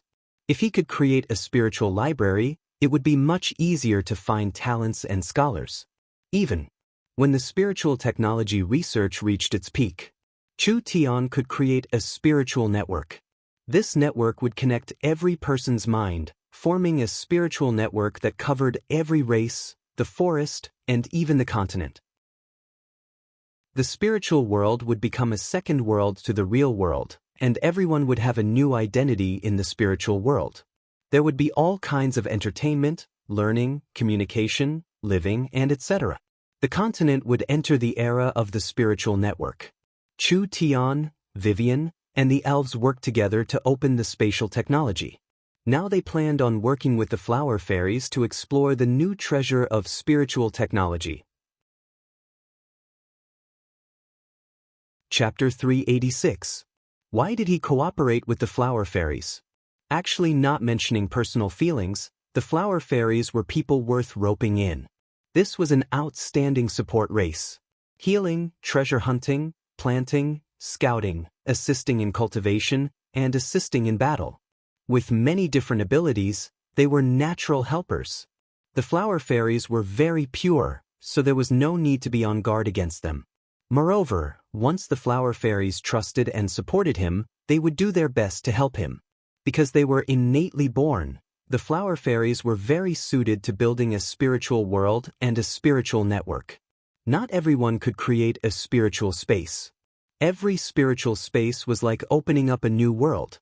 Everything, including the operating laws, was created by the Creator one by one. If the laws of the spiritual space were unstable or conflicted, the spiritual space would not last long and would be destroyed. Chu Tian did not have anyone qualified for this job yet. Just like how spatial engineers needed innate spatial energy, spiritual engineers needed innate spiritual energy. Even after several tens of thousands of years, spiritual engineers were a profession comparable to alchemists and array masters, or even more popular. This was because there were many people that could become alchemists and array masters, but there were very few that could become spiritual engineers. After all, spiritual energy was very rare, and this made the price of a spiritual engineer very high. There was a large demand for spiritual engineers. This was because a spiritual space that could hold tens of millions or even hundreds of millions of people without collapsing, it needed an engineer to create and maintain it. Of course, Chu Tian's current source energy computer had not been developed yet, so he could not calculate the spiritual parameters with the computer's supercomputing power. Therefore, it was impossible to create a large spiritual world that could hold a country or even a race. However, if he could train suitable people, a small spiritual space was not a problem. Chu Tian had the basic knowledge of spiritual energy, and the flower fairies were innately more sensitive to the laws of nature than normal beings. Moreover, the entire race had innate spiritual energy. The flower fairies were without a doubt a very good choice. This was a very good opportunity for the flower fairies. There was no race in this world that could be biased. The forest of chaos followed the dark law of the forest, but wasn't the entire continent the same? The personalities, beliefs, and lifestyles of the various races were different, and these differences were the source of conflict. War could not be avoided, and the weak would always be enslaved by the strong. The flower fairies did not have any battle strength, but they were very precious. If they were discovered by humans, spirit beasts, or other races, the final result would not be good. The entire elven race was declining, and they could barely take care of themselves, so this protective umbrella could not be relied on. If the flower fairies wanted to survive, they could only rely on themselves. If they cooperated with miracle commerce and gained control of the spiritual technology, the flower fairies would have a place on the continent. It would be enough for them to negotiate with other countries and provide their race with a stronger foundation. Chu Tian began to persuade the flower fairies. Can we create more mental spaces? You can even create a virtual world directly so that people of different races and identities can communicate in it. The flower fairies lived carefree lives, not having any sense of suffering and not pursuing material pleasures. Only spiritual and artistic things could attract the love and pursuit of the flower fairies. Chu Tian had drawn a perfect blueprint in just a few words, making the flower fairies yearn for it. The flower fairies were a race that was hard to win over. This was not because their personalities were bad, rather it was because the flower fairies' personalities were too good, so they were hard to win over. Why are there wars in the world? Why was there killing in the world? Why was there plundering in the world? That was purely the result of human desire, just like what Chu Tian and Cenarius had said. Humans are greedy, so there is competition. Humans are selfish, so there are thieves. Humans are greedy, so there are people who are obsessed with pleasure. Humans are cruel and greedy, so there is killing and violence. The flower fairies were different. They were born from the spiritual energy of the world, absorbing the essence of all living things. They would not grow old, would not get sick, and had no desires. They were naturally happy, so they were easily satisfied. They could not be easily moved. It was hard to use money, resources, love, or other benefits to entice them. There was only one recorded human method to control the flower fairies, which was to create a kind of mind-destroying medicine. With a special method to forcefully tame them, the flower fairies would lose their nature and turn into puppets, allowing the humans to control them. Chu Tian was not stupid enough to explain how great the future of this technology was. What use did it have for the flower fairies? A race that did not need to eat, drink, and cultivate, how could they be interested in making money? What meaning was there in changing history to the flower fairies? A race that had no parents, no country, and did not age or get sick, what meaning did it have? But Chu Tian believed in one thing. It was impossible for a being to not have any desires. The flower fairies were immortal, but the flower fairies were very dependent on their environment. If their environment was destroyed, the flower fairies would not be able to live. Look, the people of the continent were building houses, castles, palaces, and lakes. They were wantonly cutting down forests, wildly hunting animals, and polluting the environment. The Forest of Chaos was very large. The forest was in the middle of several empires. Who could guarantee that the Forest of Chaos would remain the same after tens of thousands of years? So they had to develop spiritual technology. Because people had rich spiritual energy, their pursuit of material things would decrease. Didn't people like destroying things? They could just destroy things in the spiritual space. Didn't people like palaces and temples? They could just build them in the spiritual space. This virtual world wouldn't pollute the environment no matter what. Chu Tian used reason to move the flower fairies, making them feel that it was very reasonable. The only thing they cared about was their homeland. So once spiritual technology was popularized, people could reduce the amount of war and natural pollution. The flower fairies all looked at Chu Tian in worship. Intelligent, smart, kind, and farsighted, the flower fairies were too lucky to have this kind of friend. The flower fairies trusted and worshipped Chu Tian, and adding in their love for spiritual technology, as well as Chu Tian's environmental protection, the flower fairies finally made an important decision. They wanted to join miracle commerce. They wanted to create a spiritual era. Chu Tian sat on the ground chatting with the flower fairies, and the flower fairies became more and more excited. Their lives were very ordinary before, gathering dew and pollen every day and taking care of the garden when they had nothing to do. They never had a goal in life. But now it was different. The flower fairies wanted to learn spiritual technology from Chu Tian. They wanted to use the crystals in the Lost Forest to create an interesting and fun spiritual space. It's done. They had another reliable ally. Chu Tian could really be proud. This could be considered a first. When everyone was talking about this topic, large amounts of horned eagles suddenly appeared in the sky above the garden. There was an elf holding a bow riding on the back of each horned eagle, and the one leading them was a powerful dragon eagle. It's the elves. This is bad. They must be here to capture Chu Tian. The flower fairies were now completely convinced that Chu Tian was not a bad person. How could this kind of intelligent person who was passionate about protecting the forest be a bad person? Aldous jumped off the back of the dragon eagle and instantly landed in front of Chu Tian. She said with a cold expression, "You, return to the tribe, the elves will announce the verdict." "What are you acting like? Who doesn't know that you elves are begging me?" Chu Tian didn't need to guess to know that the elves should have already understood the consequences and wanted to ask Chu Tian to return. Only Aldous was naturally cold and she couldn't put down her face, so her expression was very stiff. He had to admit his wrongs. What kind of attitude was this? Chu Tian was very dissatisfied.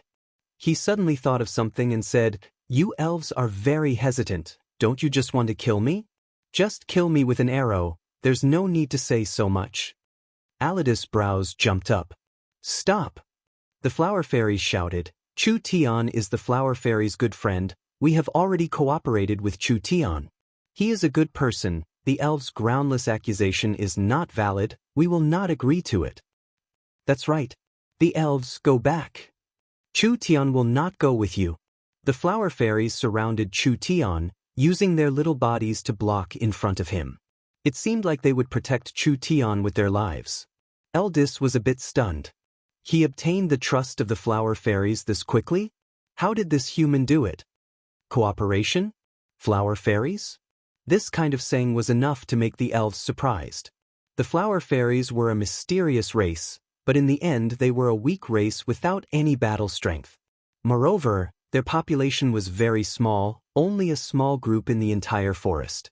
Why would the human cooperate with the flower fairies? The flower fairies stood aloof from worldly affairs and lived a peaceful life, so why would they be moved? The flower fairies want to create a world with miracle commerce, changing the lives of the people of the continent, reducing the wars on the continent, and protecting our forest.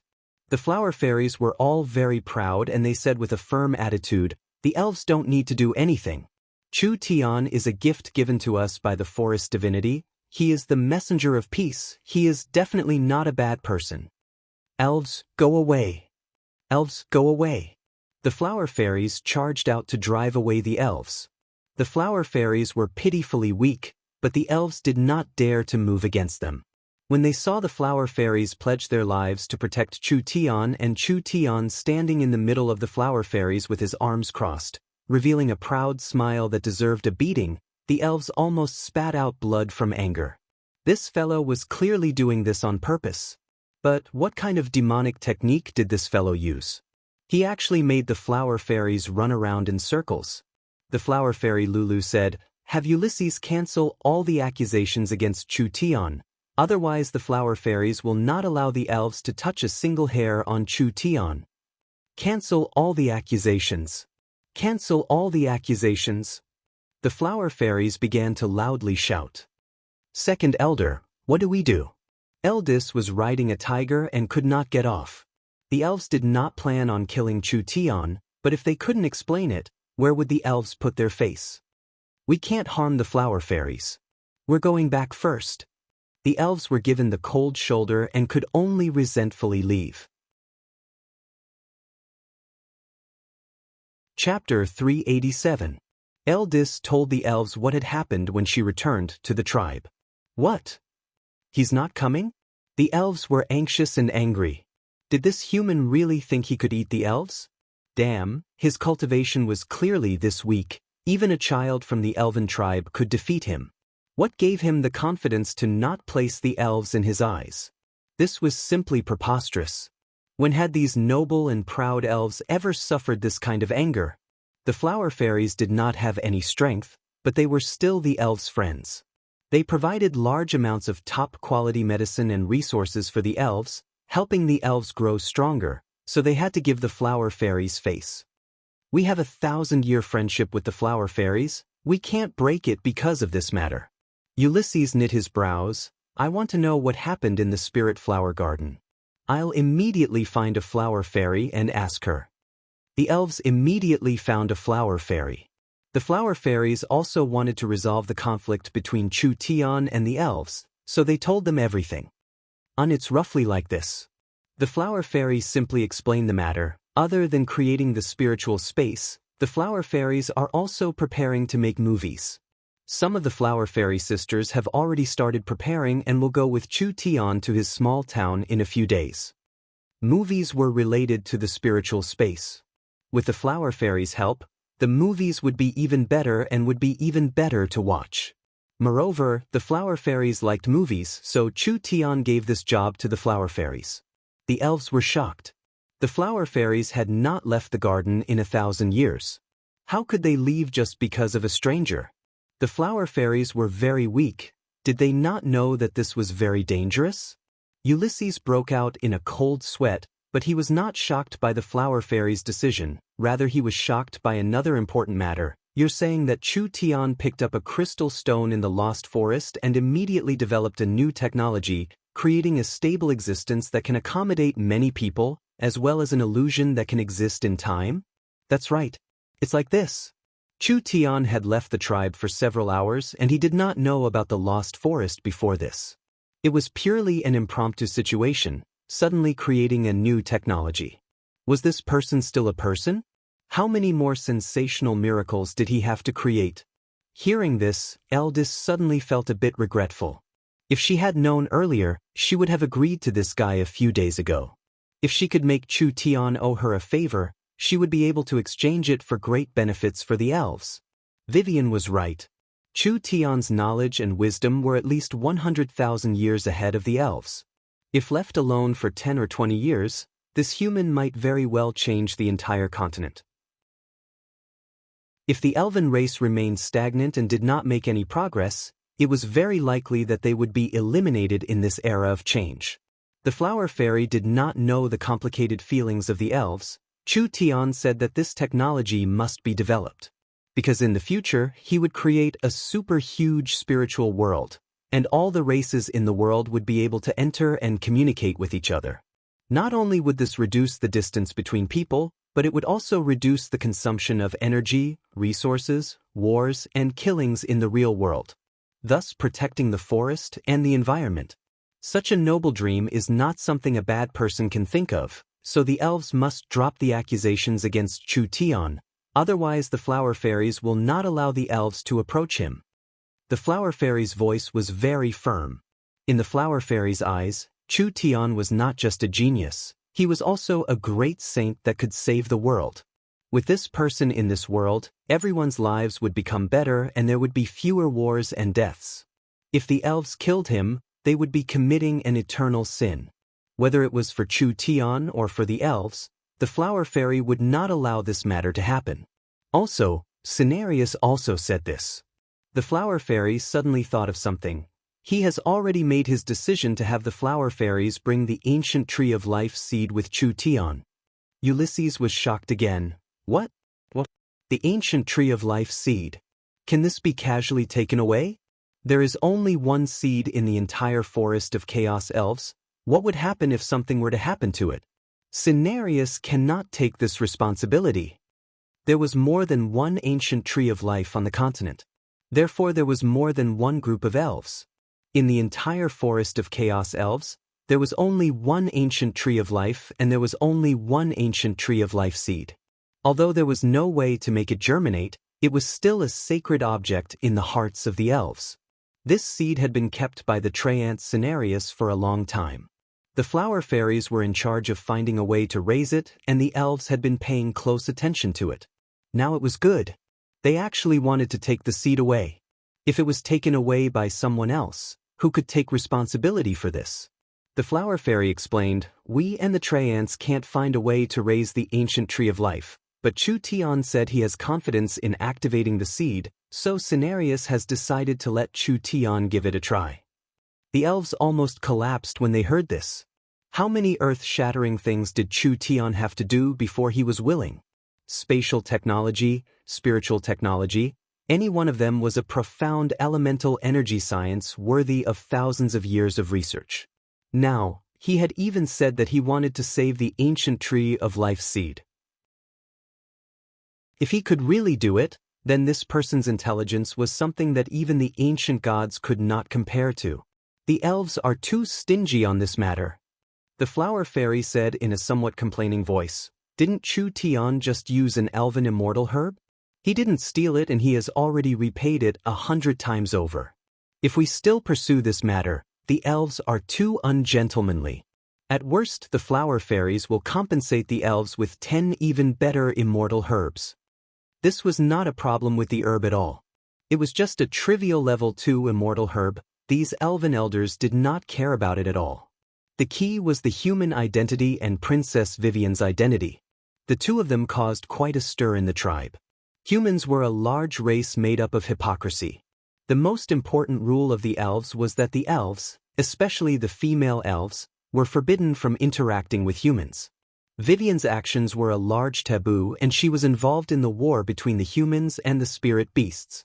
This violated at least 10 of the clan's rules, which was why it was like this. The flower fairies did not know the dangers of the world and their way of thinking was too simple. Vice Speaker, what do you think about this matter? There's no other way, we were wrong this time. Vivian has really found an incredible person for the elves. Ulysses shook his head. The Elven King has always been seeking reform, but the conservative faction is too strong. This might be a great opportunity for the elves, and since it's already in front of us, we should grab hold of him. We have opened the Elven Court with great fanfare and all the fellows in the tribe are paying attention to this matter. I'm afraid. If we let him go, what will the Elven Council do? Respecting the virtuous is a matter of course. Losing a bit of face is not worth mentioning. Me and the Elven King will naturally settle the voices of the council. If it was said, Chu Tian would not believe it. Actually, the elves had always been divided into reformists and conservatives. Vivian's father was the current Elven King and he was a leader that advocated for reform. Under the leadership of the Elven King, the elves had gained 3 more cities in 100 years and their sphere of influence had increased by 20%. The conservative faction of the elves was always the strongest and their representative was the Elven Council's chairman. His influence in the elves was not below the Elven King's. Those were the real old-fashioned people who followed etiquette and rules and pursued the rule of inaction and letting nature take its course. It was impossible for the Elven King to not care about his daughter, but because of his status, he couldn't personally interfere, so he sent his trusted Ulysses to deal with this matter. When Vivian was sentenced, she would be locked up for 10-20 years at most and wouldn't be severely punished. Now the situation was different. Ulysses needed to take some other actions. He brought several elven elders and once again came to the Flower Fairy's garden. This was Chu Tian enjoying himself. When he saw the elves return, his face immediately sunk. "What? You've come to catch me again? Mr. Chu Tian, perhaps there has been a misunderstanding between us." Ulysses' old face squeezed out a smile, clearly not used to this kind of humble attitude towards humans. "I have already investigated it clearly. I hope that your excellency can openly communicate with the elves and clear up this misunderstanding." The elves were the Flower Fairy's friends. Chu Tian was also a friend of the Flower Fairies. If friends could solve their conflicts, of course it would be a good thing. Lulu immediately jumped up in joy. "I already said that the elves would understand." Chu Tian wanted to tease the noble elves, but seeing this situation he gave up. Chu Tian also wanted to go back earlier.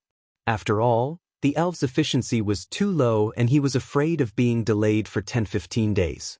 He was afraid that Miracle Commerce's development in the Forest of Chaos would be affected. Then what do you think we should do? Ulysses saw that there was a change in the situation and immediately let out a sigh of relief. Because this matter is very important, we need to discuss it with the Elven Council before making a final decision. But since it is a misunderstanding, the Elven Council will not make it hard for you, so can you come with us? Still have a meeting? I'll start your head. The elves are very slow at doing things. If it is delayed for half a year, would Father's company of over 100,000 people go hungry? Fuck the Elven Council. Chu Tian's eyes sparkled a few times before he suddenly revealed a smile. Go to the Elven Council? All right, I also want to ask for compensation from the Elven Council. Compensation request? The elves stared at him. What compensation request? Are you playing dumb? Vivian is an employee trained by Miracle Commerce and has a contract with Miracle Commerce. Now that she has learned Miracle Commerce's highest-level secret technology, she has been taken back by you fellows and locked up for 200 years. Chu Tian said in a very impolite voice. 200 years. This is too much for us humans. Miracle Commerce will suffer a large loss because of this. Could it be that I don't even have the right to ask for compensation? Then how much compensation do you want? Have you evaluated the value of the spatial technology? I don't want much, just give me 5 elven cities. Ulysses almost spat out blood. The elves didn't even have 10 cities in the forest. This fellow wanted to give him 5 cities. Wasn't this asking for the elves' lives? Chu Tian glanced at the elves and was very dissatisfied with their expressions. Don't the elves advocate justice and fairness? Even though Vivian's spatial technology was just a drop in the bucket compared to mine, its value wasn't something that 5 small cities in the forest could compare to. I had suffered a huge loss. You've taken advantage of it and now you want to burn the bridge? Is this the fairness of the elves? The elves whispered among themselves. Ulysses wiped his sweat and said, the elves can't pay this kind of compensation request, not to mention Vivian's punishment still needs to be discussed, so I don't care that much. You've wasted so many days of my time, shouldn't you compensate me a bit? Chu Tian unreasonably said. I don't want much, 100,000 high-grade source stones is enough. The veins on Ulysses' forehead popped out. The elves didn't do business, so they were very poor. What did 100,000 high-grade source stones mean? Was this brat crazy? No, they couldn't bring him back. If this fellow went to the Elven Council, he would definitely cause chaos among the elves. Chapter 388. Chu Tian was clearly asking for a sky-high price to scare people, but the elves were a strict and serious race. If he really asked the Elven Council for compensation, the Elven Council would have no choice but to accept it. This person was eloquent and the elves were stiff, so even if the elves could not compensate him this much, they would still suffer a large loss. In just a short day, he had obtained the support of the Flower Fairies and was given an important task by Cenarius. Adding in the fact that his identity and abilities were not simple, even if the elves were angry, they could not move against him. They could not let him cause trouble in the council. There was no benefit in angering those old elves.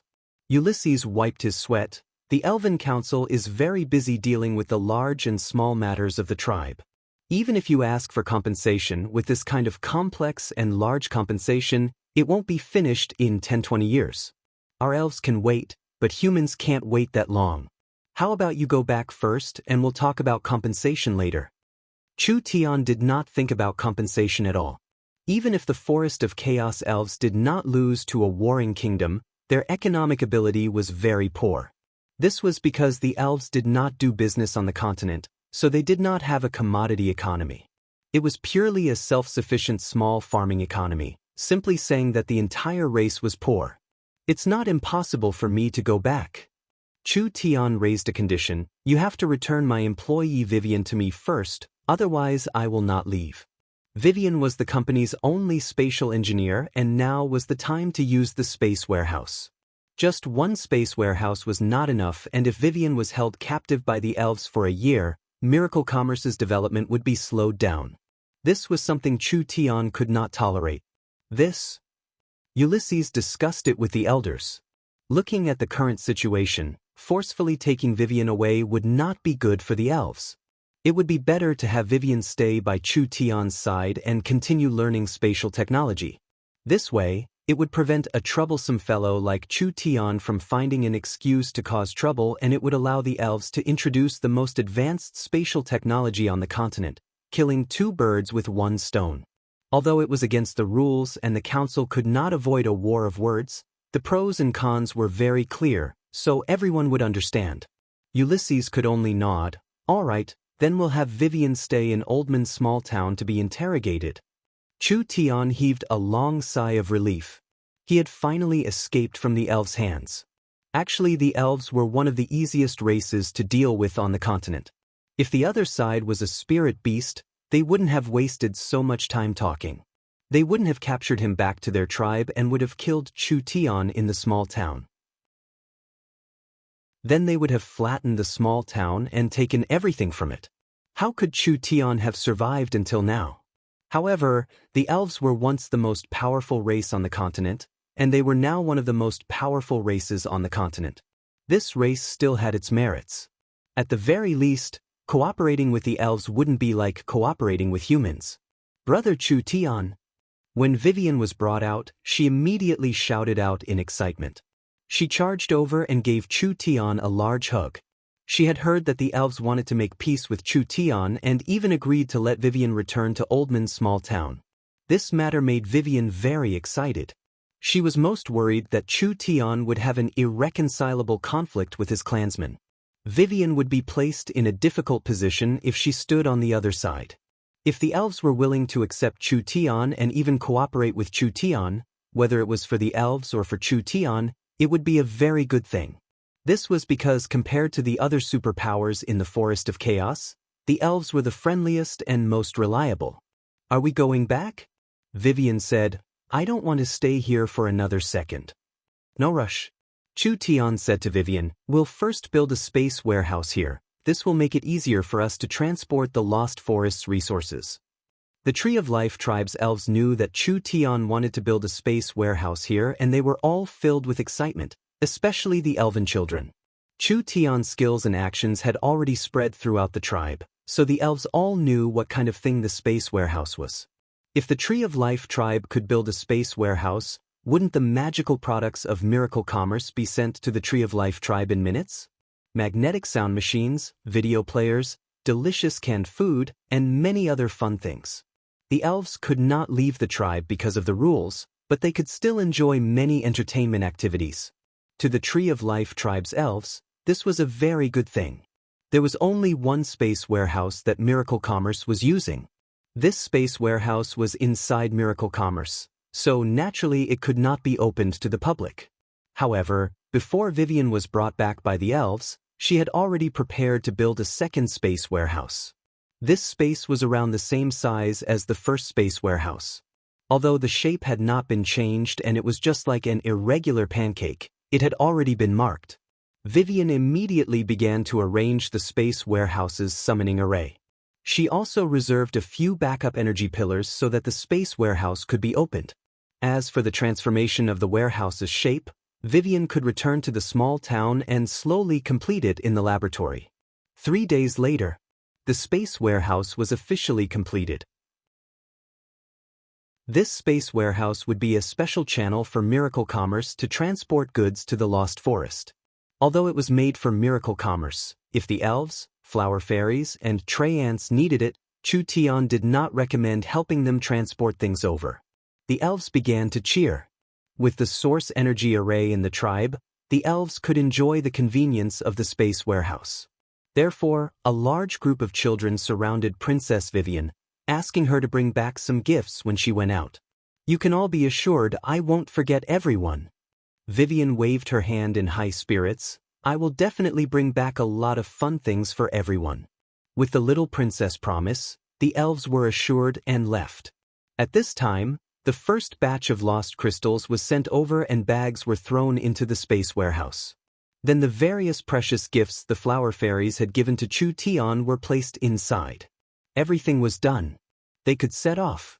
With Vivian's spatial ability, she could reach Oldman's small town in around an hour without bringing any objects or people. However, other than Chu Tian, there were still several dozen flower fairies coming with her. Vivian could not bring all these people with her spatial ability, so she asked the elves for several flying mounts. She flew them in the direction of Oldman's small town. "Goodbye, everyone. I will definitely bring back a lot of fun things for you all." Vivian smiled as she waved her hand at the elves. The elven elders all had strange expressions on their faces. Princess Vivian had seriously violated the tribe's rules, and that human had violated a great taboo of the elves. In the end, not only did they not receive any punishment, they were even allowed to return. What kind of matter was this? If this matter was spread in the forest, it would have a bad influence on the elves. Perhaps there would be more rebellious or curious elves sneaking out in the future, causing the elves to fall into chaos. Ulysses had no way to deal with this. Now he had to think of how to deal with those old fellows in the council. When Vivian left the elven tribe, she felt her body relax. It was like several shackles on her body had been broken, and she felt an unprecedented freedom. This feeling was too great. Vivian never thought that she would be able to solve all the problems this easily. The elves did not dare look down on Chu Tian anymore. The tray ants gave Chu Tian heavy responsibilities, and the flower fairies and elves became friends. Now miracle commerce had a large chance of working with the elves, which was the situation Vivian wanted to see the most. If the elves could absorb Chu Tian's wisdom, they would become even stronger. After a day and a night, everyone arrived at the valley where Oldman's small town was located. In these 10 days, Oldman's small town did not seem to be in chaos, rather it was still very orderly. After all, there were over 1,000 elven elites stationed in Oldman's small town. These elves were not strong, so how could normal locals dare provoke them? The elven army was arranged by the elders to maintain peace in Oldman's small town. They had stayed here for many days, so it was inevitable that they would enter the town to buy supplies. When the elves entered the town to take a look, they were immediately attracted by the strangeness of the small town. After a few days, the elves all had a magnetic sound machine, and they used it to listen to the human radio every day. Other than that, Oldman's small town's movies began to play, which attracted the elves' interest. They gradually moved from the valley to the small town, finally living in the small town. These over 1,000 elves were members of the Tree of Life tribe, and most of them were around 200 years old. They had never left the tribe before, so how could they resist the temptation of miracle commerce? The music and stories on the human radio, the wonderful plots of the movies, and the delicious source energy food, all of this deeply attracted them. This made the elves who had closed themselves off for 100 years feel for the first time that the world was this wonderful. Their clansmen living in a small place for generations was truly too boring. These elves even had a thought in their minds. It would be great if they could guard this place forever. At this time, Princess Vivian came back. Vivian took out a token from the tribe's great elder and announced that from today onwards, the over 1,000 elven soldiers would be responsible for protecting Princess Vivian. In other words, from today onwards, this elven army would be managed by Princess Vivian. The elves were all very shocked, not knowing what had happened. Princess Vivian had been brought back to the tribe, and not only did she not come back, she even sent this army over. What was going on? But no matter what, being able to live in Oldman's small town was a very happy matter. Chapter 389. The high-level members of Miracle Commerce were all present, and the one leading them was an otherworldly white-clothed woman. She had a full figure and was dignified and beautiful, just like an otherworldly goddess. If it wasn't Miracle Commerce's vice-chairman Meng Qingwu, who else could it be? When she learned that Chu Tian and Vivian had been taken away by the elves, she immediately led the 3,000 trained barbarian berserkers to Oldman Canyon. At that time, the small town was on the verge of being shaken. This newly formed alliance was not firm, and it almost fell apart. It was all thanks to the young miss rushing over to stabilize the situation. Meng Qingwu's ability to manage the situation could not be doubted. Now that he returned to the small town, Chu Tian was surprised to find that the small town did not decline. Rather, it was a bit more prosperous than before. After Meng Qingwu came to Oldman's small town to appease everyone, she immediately revised the small town system and perfected the small town's laws, making the small town even more orderly. Meng Ying punched Chu Tian's chest. "Why did you take so long to come back? I thought you were locked up by the elves, and I was prepared to bring people to the elven tribe to save you. There's no way around it. I'm this handsome, but when I went to the elves, countless young elven girls begged to marry me. I had to spend a great deal of effort to keep my integrity and escape." Chu Tian's face was as thick as a wall. "Look, even the little flower fairies can't resist my beauty. Didn't they follow me here? Damn narcissist. Truly shameless." Meng Ying fiercely said, "If I was an elf, I would first hang you up and beat you up. Let's see if your mouth is still this smooth." "What? This ruthless?" It seems like this little girl hadn't been taught in a long time. Meng Qingwu's expression did not change, but it could be seen that she was no less worried than her little sister these past few days. What happened in these past few days? Why did the elves let you all come back? Did they not make things difficult for you? The elves did not do anything to me and instead let me take advantage of them. The two sisters were very clear on what kind of person Chu Tian was. It wasn't strange for something like this to happen to him. But after asking about the details, they were still shocked by Chu Tian's luck. Especially the matter of forming an alliance with the flower fairies and the spiritual technology he was preparing to develop, it all shocked the two sisters. Although they did not understand the flower fairies, when they saw the flower fairy sisters, these little cute creatures immediately captivated them. "Welcome to the small town." Meng Ying walked in front of the flower fairies. Why do you all look so tired?" The spiritual energy here was very thin. The flower fairies were immortal beings, but that did not mean their bodies were good. In fact, the flower fairies were very sensitive to the environment, so when they went from a place with dense spiritual energy to a place with thin spiritual energy, they would immediately fall into weakness. However, Chu Tian had already thought of a solution. Chu Tian set up a spiritual energy gathering array and then transplanted the precious herbs the flower fairies brought, creating a new garden for the flower fairies. The flower fairies could recover their vitality and live normally in the small town. After settling down the flower fairies, Chu Tian held a high-level meeting. He first checked everyone's body condition and cultivation base. Chu Tian's cultivation was at the forefront, already in the 9th awakened soul layer. He could easily defeat a peak 9th awakened soul layer marquee expert, and he had a 50% chance of defeating a first true spirit layer expert. The others weren't slow either.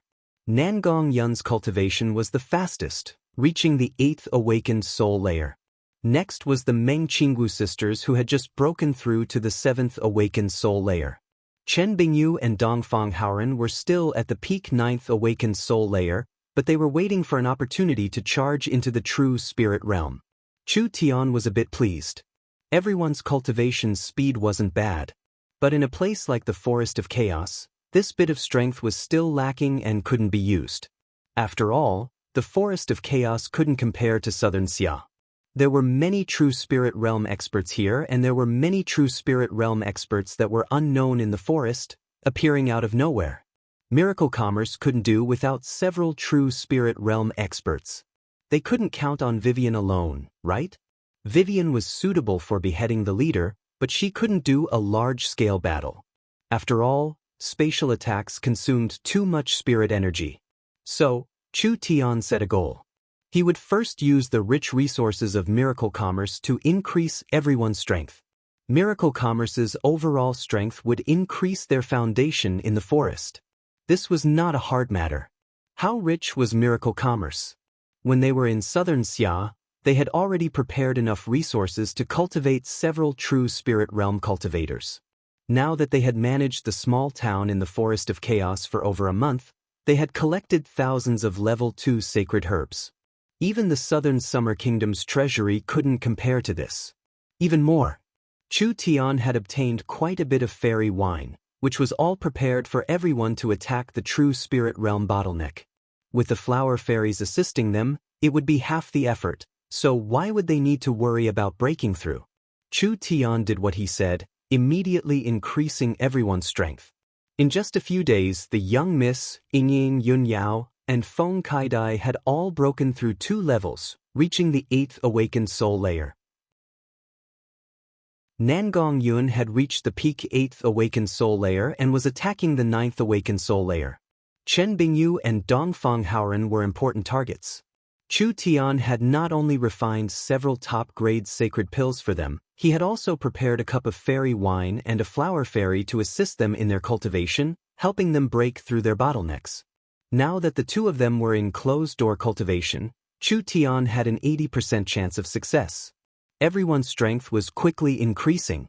With this speed, in just a month or 2, these high-level members would all be true spirit realm experts. At that time, Miracle Commerce would be able to enter the true 100-race battlefield in the Forest of Chaos. When Chu Tian finished his work and was prepared to relax, Meng Qingwu suddenly found him. "I have something to give you, perhaps it will be of some help to you." The young miss wanted to give something to me? This was truly a rare matter. The young miss took out a sheathed long blade and presented it to Chu Tian with both hands. Chu Tian was stunned for a bit. He could feel the powerful energy contained in this weapon. This blade is the weapon of the War Hound's Kingdom's true spirit cultivator? This nether flame blade is the War Hound's Kingdom's Malam's weapon. From the information gathered from all sides, it is a genuine soul-contracting weapon and it is the Hellsong tribe's inherited treasure blade. Originally, I wanted to find a suitable person to use such a prized artifact. However, I haven't been able to find one.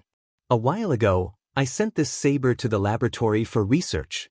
I discovered that this saber seems to contain a very extraordinary flame energy. I think it might be helpful to your cultivation technique. Is that so? Let me see. Chu Tian took the nether flame blade and pulled out the netherworld sword. The 2 weapons lightly touched, and although he did not use any spirit energy, the place where the blade and sword touched immediately exploded with a roar. The power of the 2 weapons automatically surged out, like 2 pieces of iron sucking each other, or like 2 archenemies with a blood feud that could not wait to devour each other. As expected, the nether flame blade was very similar to the netherworld sword. The nether flame blade was also made from an innate spirit flame. If he didn't guess wrong, it should be the dark spirit flame. The dark spirit flame and the netherworld flame were similar, but the dark spirit flame was an innate spirit flame born from a dark environment and the netherworld flame was an innate spirit flame born from death energy. Although there were some differences, they were the same type, so it was the law of the jungle. From the clash of the blade and sword, Chu Tian could roughly guess that the nether flame blade and the netherworld sword were similar in strength. If one of them could swallow the other, it would be a leap in quality. Very good. The young Miss gift really came at the right time. Chu Tian quickly gave his thanks. Without saying another word, he immediately went into closed-door cultivation. Chu Tian's cultivation technique had reached a bottleneck and he hadn't made any progress in a long time. It was hard to find suitable materials to cultivate the netherworld flame sword in its large success state. Chu Tian never would have thought that there would be something by his side that could help him increase his cultivation. Chu Tian found a quiet cave in the valley to go into closed-door cultivation. With a blade and sword in hand, he immediately began to cultivate. The blade and sword were both very strong weapons, but who would swallow who in the end? Chu Tian didn't even think about it and immediately urged the two weapons to collide. The blue and white flames and the purple and black flames instantly soared up and intertwined with each other. Every second, they fiercely collided dozens of times.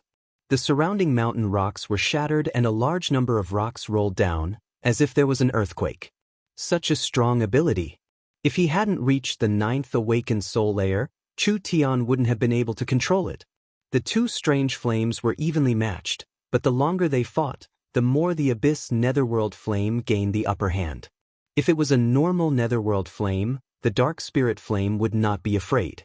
They were of the same grade and it was unknown who would win. Chu Tian's netherworld flame was not simple. This netherworld flame had not only been nurtured in the Spirit King's body for 1,000 years, it had also absorbed the Hellfire Demon's green abyss flame, so it had an abyss attribute. The spirit flame could even turn into a human form, so whether it was spirituality or essence, it surpassed the dark spirit flame by far.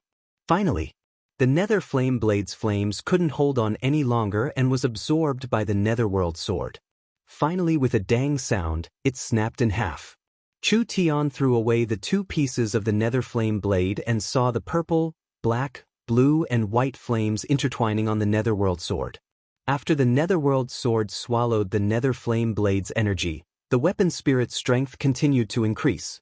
Finally it reached a point, but it didn't stop and continued to charge forward. The mountain began to tremble again. Suddenly a treasure light soared into the sky. Chu Tian could feel that the weapon spirit netherworld strength had already reached the true spirit level. This meant that the netherworld sword's quality had increased. It was originally a level 2 soul contracting weapon, but now it had become a level 3 soul contracting weapon. It was now a high-grade level 3 soul contracting weapon. Equipment could be upgraded? This was something that no craftsman had ever heard of. But the netherworld sword was a high-grade level 3 soul contracting weapon, but it had been in the 10,000 corpse ancient tomb for too long, so it had weakened. It was just recovering its strength now. Not to mention that the netherworld flame had been nurtured in the Spirit King's body for 1,000 years and had swallowed the Abyss Demon's green abyss flame. Then it had swallowed the nether flame blade's 1,000-year dark spirit flame, so its potential was far greater than before. Perhaps it still had a lot of room to grow. When the netherworld sword refined the dark spirit flame's energy, it instantly refined the spiritual energy into Chu Tian's body. This allowed Chu Tian's strength to quickly go from the 9th awakened soul layer to the peak 9th awakened soul layer. This was not the most important thing. The most important thing was that the netherworld flame sword had reached the large success realm and he had finally reached the highest realm. This sword art had reached the large perfection realm and Chu Tian had reached the peak. Chapter 390. A sharp sword wind was released. Like cutting through tofu, it instantly created a giant sword mark in the canyon. The trees, grass, and rocks that were struck by the sword chi were immediately crushed into powder. A raging flame erupted from the sword chi, instantly enveloping a large area. Under the cover of the flame, there was no heat at all. The rocks and plants continued to wither and shatter, finally turning into dust that filled the sky. Chu Tian revealed a look of pleasant surprise when he saw this. It had to be known that his netherworld sword had not moved at all when it was inserted into the ground. This was purely released by relying on his sword's source spirit, releasing a strong sword chi with his bare hands, but it actually had this kind of strength. Was this the effect of cultivating the sword art to the perfection realm? Not mentioning the sword chi being doubled in strength, he who did not have a fire-attributed source spirit could actually fuse with the abyssal netherworld flame. In a sense, the abyssal netherworld flame had seeped into Chu Tian's sword source spirit, connecting with his source spirit. Like this, he was not as dependent on his weapon as before. Even if he was bare-handed, he could still use the netherworld flame sword, only the netherworld sword had a stronger effect. Not bad. This ancient sword art had been continuously modified and it seemed like it was becoming more and more complete. With his cultivation in the peak 9th awakened soul layer, He really didn't know how strong he had become. He really couldn't wait to find an opponent to compete with. Chu Tian shook his head as he sheathed his sword and jumped into the canyon. Oldman Small Town's young miss was attending the Dwarven Elders meeting. There were the Dwarven Elders, Miracle Commerce's people, and several elves in this meeting. Chu Tian had come back at the right time because the small town had just made an important decision. We've gone through an audit and the elves have met the requirements. The Dwarven Elders chief stood up and announced, "We will now allow the elves to enter the small town." The elves led by Vivian all cheered. The Vice Mayor Meng Qingwu said, "The elves will officially enter Oldman Small Town. According to the battle strength of the 1,000 elves, the elves will own 15% of Oldman Small Town's property and dividends. The elven army will be unified and will not mix with other armies. Vivian will lead them to maintain the small town's internal order." The elves were very satisfied with this decision. Now that Oldman Small Town had a complete system, any power in the forest could apply to join Oldman Small Town, but they couldn't join just by applying. They needed to be examined by the Dwarf Elder Council before the members of the small town voted on whether they could join or not. Because Miracle Commerce owned more than 50% of the town, as long as the Dwarven Elder Group agreed to join, Miracle Commerce had one vote of approval or one vote of veto. This double scrutiny could eliminate the possibility that the applicant had bad intentions and avoid affecting the balance of the town. The mayor had absolute authority over the garrison troops, and the factions that these garrison troops belonged to enjoyed the profits and dividends brought by the town. Now the small town had 6,000 berserkers from Miracle Commerce, which was the ruler of Oldman Small Town. With this army suppressing them, the other powers did not dare act recklessly. When the Elven army joined in, 20% of the ownership was instantly divided, and Miracle Commerce fell back to 50% to 60%.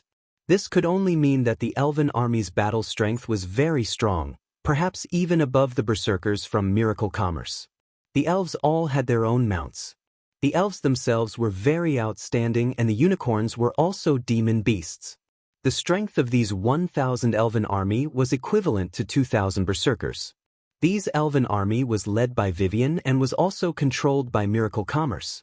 This greatly consolidated Miracle Commerce's strength in Oldman Small Town, and the other partners' control over the small town became lower and lower.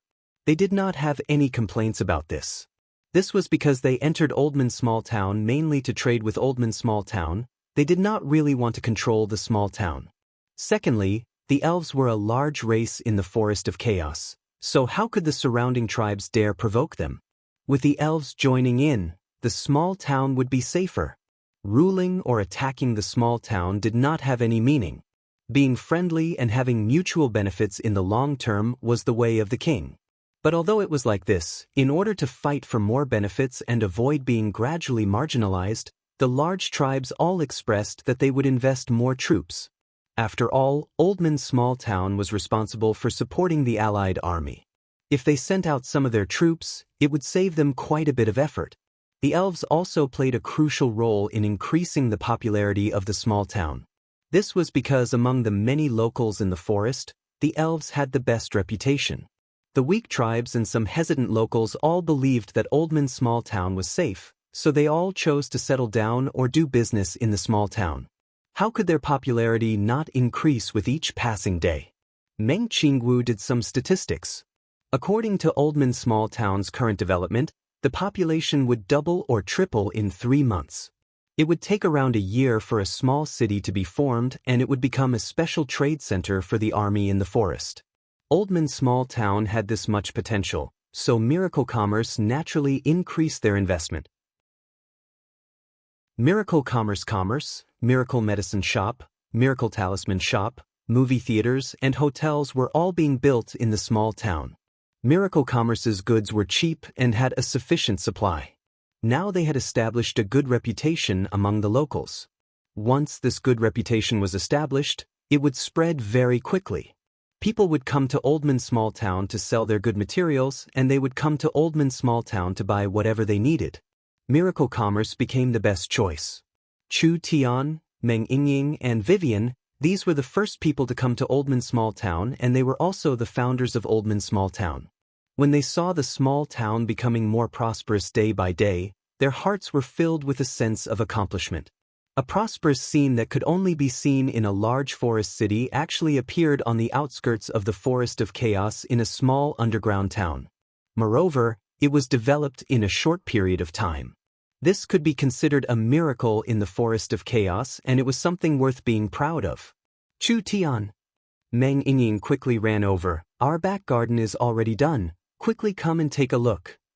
Yingying grabbed Chu Tian and brought him to a hidden valley. This little valley was the small town's back garden. Chu Tian personally chose a completely sealed environment. There were no roads to enter, but there was a secret passage that led directly to the small town. This place was not big and it was filled with tall trees. It was impossible to see the valley from the sky. Chu Tian placed a spirit-gathering array to gather spiritual energy in the valley. He also planted large amounts of rare plants in the valley, especially various sacred herbs, as well as several half-immortal great herbs.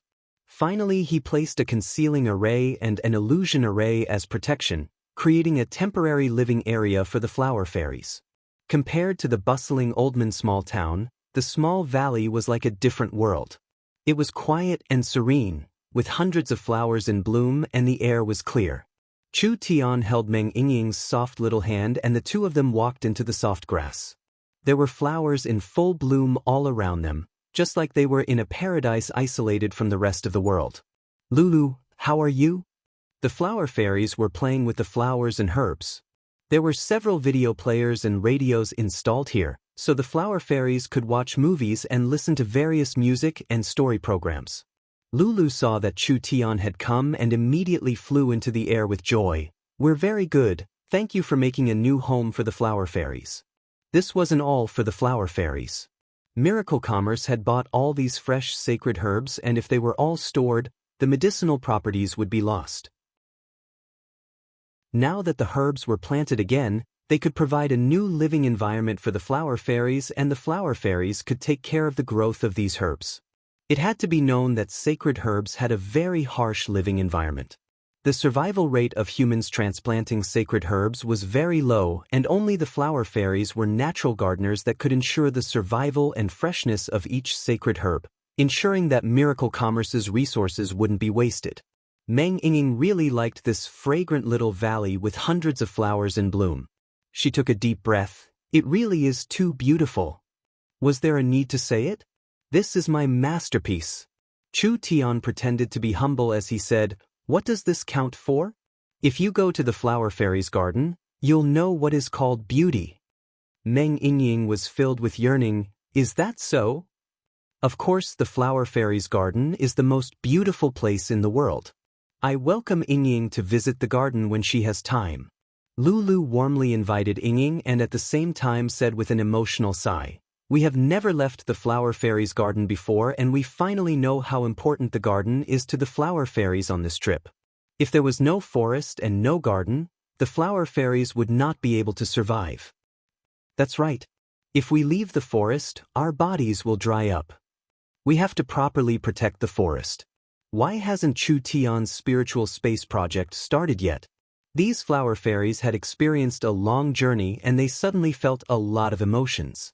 They already realized how important the environment was to the flower fairies, so before Chu Tian could say anything, they took the initiative to talk about the spiritual space project. This was exactly what they wanted. Don't be anxious. As for the construction of the spiritual technology, we have to slowly start from zero. I will first teach the related technology to Yingying and the young miss. Chu Tian did not have time to teach the flower fairies one-on-one. After all, the flower fairies had a weak foundation and didn't know anything about source energy arrays, so he could only choose the two sisters with strong learning abilities. When the time comes, Yingying will be in charge of leading the flower fairies in the spiritual laboratory. Meng Yingying stuck out her tongue. She was almost becoming an all-round assistant.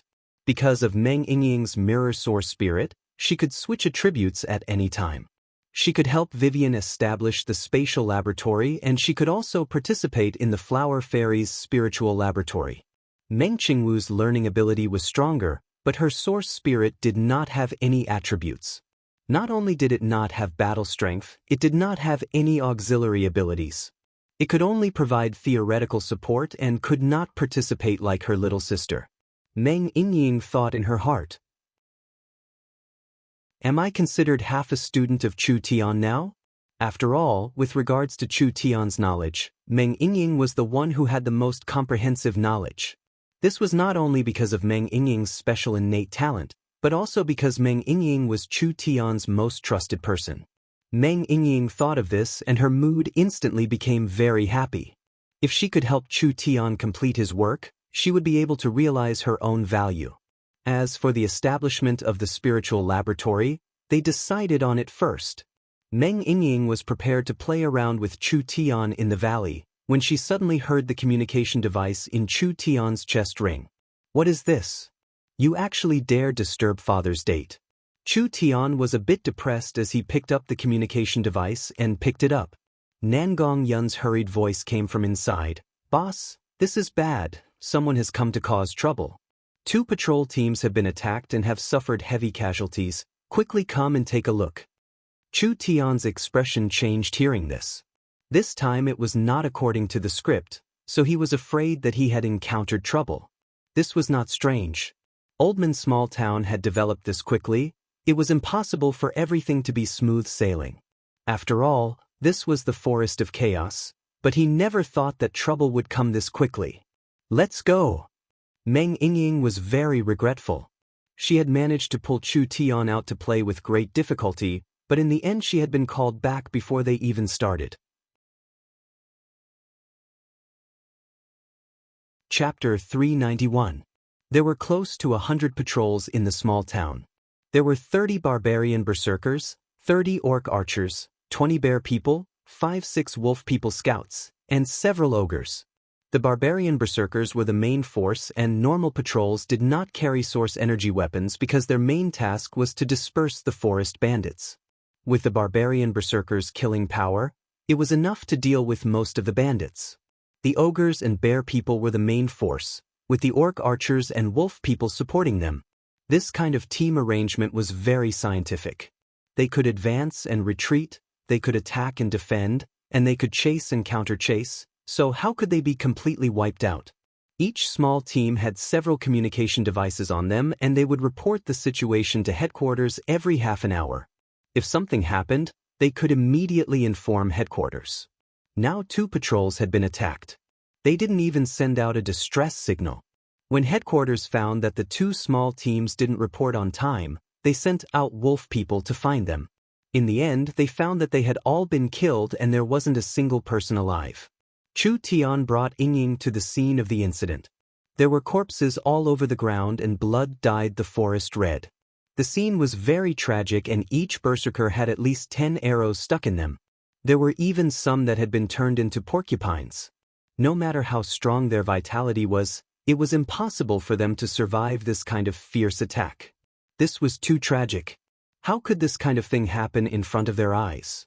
Meng Yingying's face was a bit white. Which bastard did this? Why would they kill our people without any grievances?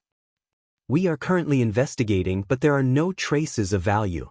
Nangong Yun led a group of soldiers to search the forest. Our patrols were suddenly ambushed and there wasn't a single corpse left. This is truly a strange matter. That's right. This was too strange. The patrols all have elite wolf people and their noses can smell the scent of people 10 miles away, so it is impossible for them to be ambushed. Meng Yingying was confused. Even if they were ambushed, our Oldman Small Town's patrols shouldn't be this weak. Did the other side have a true spirit expert? Not necessarily. Nangong Yun said, look at the direction of the arrows. These arrows were shot from the air. Although the werewolf's nose is very sensitive, if the enemy is an aerial cavalry, the werewolves will not be able to track them if they attack from the air. Air cavalry? This was precisely the weakness of miracle commerce. Meng Yingying did not seem to understand.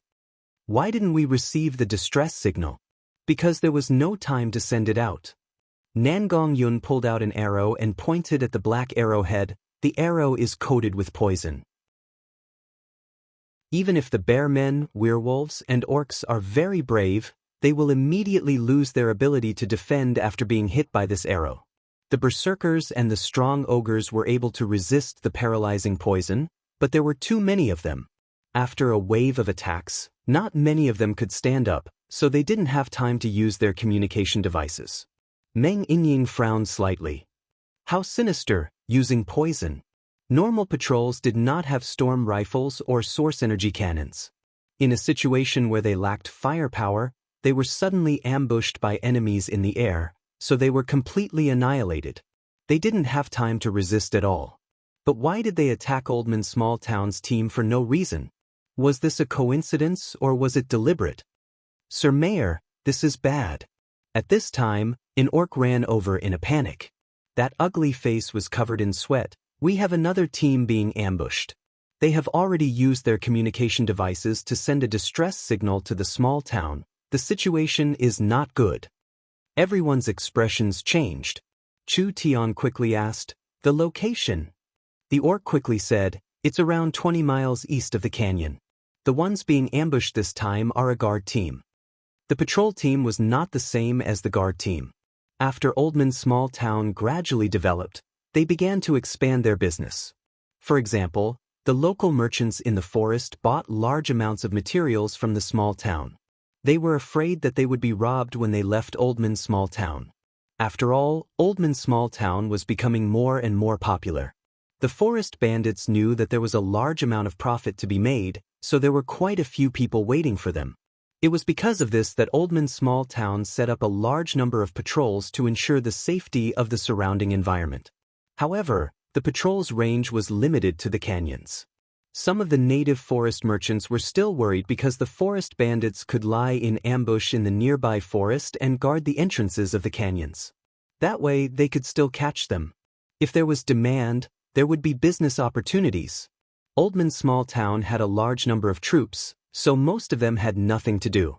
When Meng Qingwu came to Oldman Small Town, in order to maximize their resources, she immediately opened up the mercenary business here. She established a miracle commerce mercenary business department in the small town, mainly taking care of the escort team. If the merchants were not assured, they could hire an army, letting the elites of the allied army escort them out of this area. The fee was based on the number of troops hired, so it was still very affordable.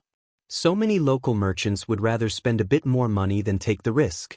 This way they could increase their income and solve the merchants' worries, which was beneficial to Oldman Small Town's long-term development. The one being ambushed this time was a guard team. When Chu Tian hurried over with his people, it was already too late. The battle on this side had just ended and they were almost completely wiped out. There were several heavily injured barbarians and ogres, but because they had strong vitality, they didn't die, so they were saved. So many arrows, so many arrows. The barbarian opened his eyes to look at everyone. His consciousness was already very fuzzy, so he could only say with difficulty, "There are bats, so many bats." Bats? Chu Tian couldn't ask anything, so he waved his hand, "Quickly send them back for treatment." "Boss, there's something," Nangong Yun shouted from the forest. She found some giant bats that had been shot by the source energy gun, and there was more than one of them. They were all dead in the bushes. The guards were different from the patrols. The guards were equipped with light source energy weapons, so even if they faced the airborne cavalry, they still had the ability to resist. These giant bats that died in the forest must be the main culprit behind this attack. Meng Yingying carefully looked at the bats. These bats were very large and each one was fat and strong, with beast-like claws, but they were not intelligent creatures. There was a strong green-skinned monster not far from them. This creature looked a bit like an orc, also having green skin, but there were many natural stripes on it. It had large amounts of poison arrows on its back and its weapon was a long bow. Chu Tian knit his brows as he muttered, "Forest trolls?" Forest trolls were a common forest race. Trolls had high talent in alchemy, so they were called forest alchemists. However, the forest trolls were greedy by nature, naturally liking to steal from others. If it wasn't for the guards being equipped with source energy weapons, they wouldn't have had any casualties. Chu Tian knit his brows as he said, "Now it can be explained. The trolls have tamed bat beasts. Although bat beasts are level 1 demon beasts, they are quite strong among level 1 demon beasts. They have strong explosive power in short to medium range, and bat beasts can use ultrasonic waves to explore the forest, so they can lock onto troops from a distance. They can accurately and fiercely attack when they are defenseless.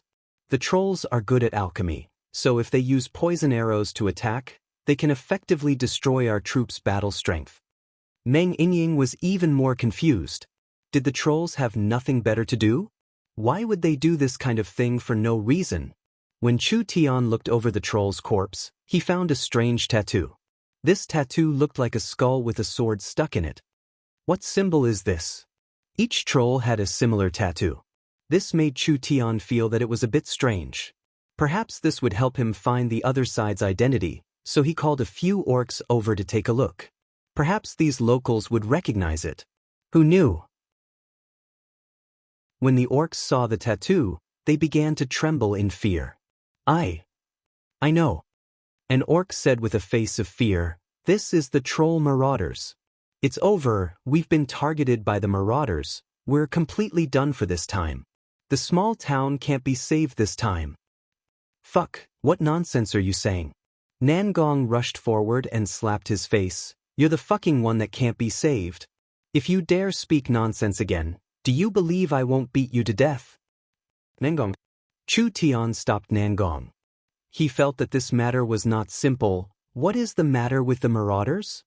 Nangong Yun's fierce appearance made the orc very afraid, so he could only honestly explain. The locals of the Forest of Chaos did not live in villages, tribes, or towns. There were many races that were nomadic races, and the troll race was a very famous nomadic race. The marauders were a very famous group among the troll race. They were like a swarm of locusts, leaving no grass alive wherever they went. The mark of the marauders was the skull tattoo, and there were large amounts of domesticated bat beasts.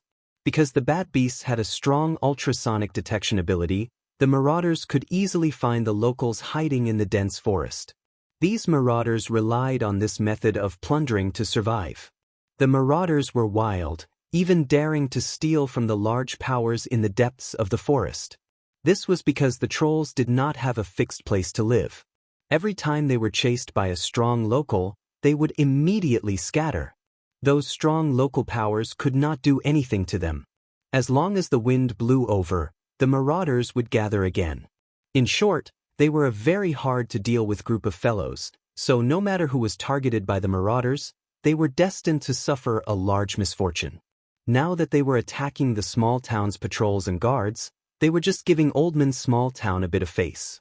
After all, Oldman Small Town was an underground city, so it was not easy for the troll race to invade.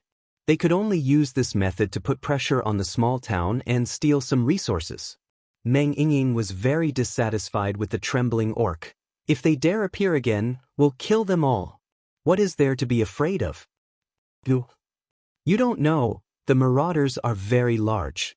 The orc was still trembling. Their movements are strange. There is no way to predict them, and no one can locate them. Even large tribes are afraid of them, with our few people. It's not enough. I think that after the marauders finish their demonstration, they will quickly come and make their demands. We'll satisfy their needs. It's better than being destroyed. Nangong Yun was filled with rage and wanted to hit him. Chu Tian pulled her back. "Nangong, don't be impulsive.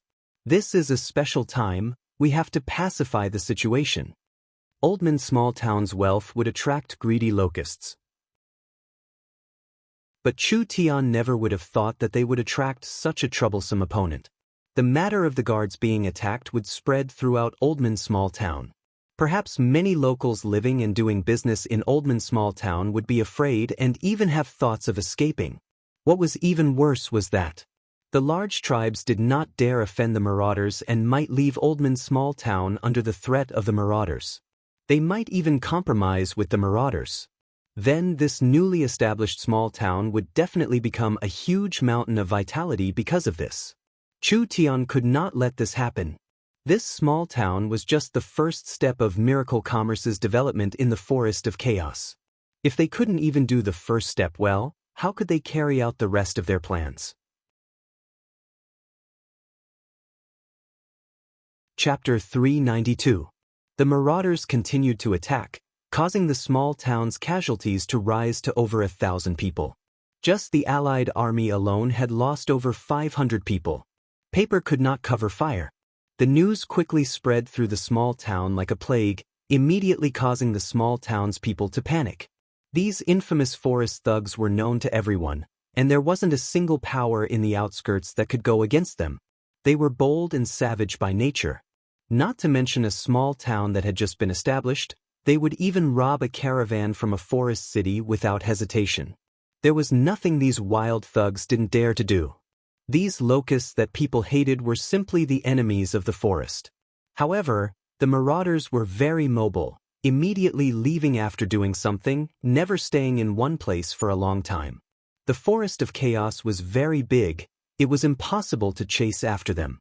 Therefore, most of the time, the victims were helpless. Because of the marauders' cruel reputation, there were some local powers that surrendered to the marauders in order to save their lives, taking the initiative to give the marauders what they wanted. Oldman's small town's prosperity had gathered a considerable amount of resources, so it was already noticed by the large local powers in the forest, but they never thought that the marauders would arrive first. The marauders kept attacking the small town's troops in the wild. This was undoubtedly a demonstration to the small town. This kind of small power did not need to attack at all. The marauders used their fierce reputation to make them collapse internally and surrender without a fight, saving quite a bit of effort. I propose to immediately close the small town. That's right, we can negotiate with the marauders. Don't they just want things? I'll give it to them. In the Oldman small town meeting, the various tribe chiefs were discussing. Almost everyone did not agree to fighting with the marauders because there was a large disparity in strength between the two sides. The marauders dared to plunder the forest. It was not something a small town with tens of thousands of soldiers could stop.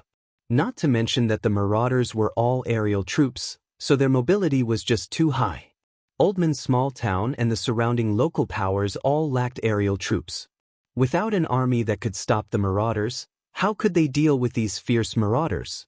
Moreover, the trolls were very good at alchemy, so they could poison the nearby water sources, grass, and etc. First, they would seal off Oldman's small town and trap the Allied forces inside. Everyone calmed down. Meng Qingwu stood up. There's still a chance. Actually, with Meng Qingwu's cautious nature, the safest method was to close the small town. Oldman was an underground town and the marauders' air cavalry were not suited to attack this kind of town. As for besieging, that was also impossible. With Miracle Commerce's space transportation technology, it was impossible for the town to be trapped to death.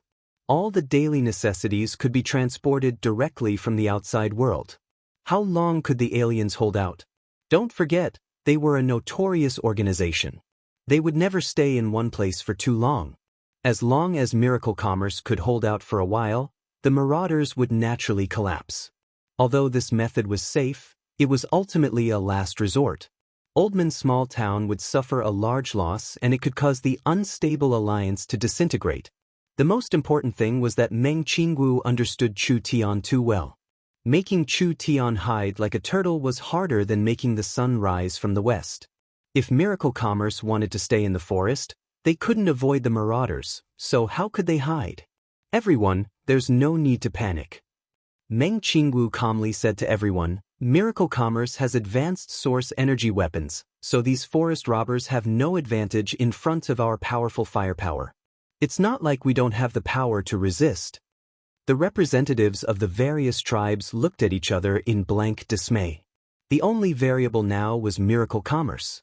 As for how strong Miracle Commerce was, the tribes had no idea because Miracle Commerce had always been very mysterious. They had a strong berserker army, sharp source energy weapons, and many other unexplainable abilities. Perhaps Miracle Commerce really had a way to deal with the marauders. One of the locals stood up and said, even if Miracle Commerce has the ability to deal with the marauders, our tribes don't have this ability. If the marauders launch a revenge attack out of shame, wouldn't our nearby tribes suffer a calamity? That's right. Everyone in Oldman's small town had a share. Everyone can be assured. Miracle Commerce dares to do what they want. Meng Qingwu confidently promised the locals, "Miracle Commerce will never take the initiative to attack others, but since others have come to our door, we will not retreat. We will declare war on the marauders." Declare war? The marauders were famous for being hard to deal with. The giants of the forest couldn't eliminate these locusts, so what right did Miracle Commerce have to declare war on them? No matter how mobile the marauders are, they still need a foothold. Miracle Commerce will use our advanced technology to locate the marauder's nest. At that time, we will gather everyone's strength and sweep out the marauders in one fell swoop. Only like this can we shake the forest. Otherwise, if this group of marauders leaves, another group will come. No one wants to see endless harassment. Miracle Commerce wanted to eliminate the marauders. The locals had strange expressions as they whispered to each other. Finally, they decided to wait and see. First, they would see what Miracle Commerce would do. It would be best if it was as she said, otherwise once something went wrong, the tribes would immediately withdraw to avoid being caught up in this disaster. Meng Qingwu first appeased the locals and then immediately went to a secret room in Oldman's small town. Inside, there were many huge mirrors. Each mirror was 2 to 3 feet tall. The surface of the mirror was very clear. A gentle woman and a few employees were standing in front of one of the big mirrors, discussing something. "Kaidai, how is it on your side?" Elder sister looked. "This is the image taken by the surveillance airship." Feng Kaidai slightly moved her body and the image transferring mirror behind her began to display the images. These images were clearly taken from high up in the sky.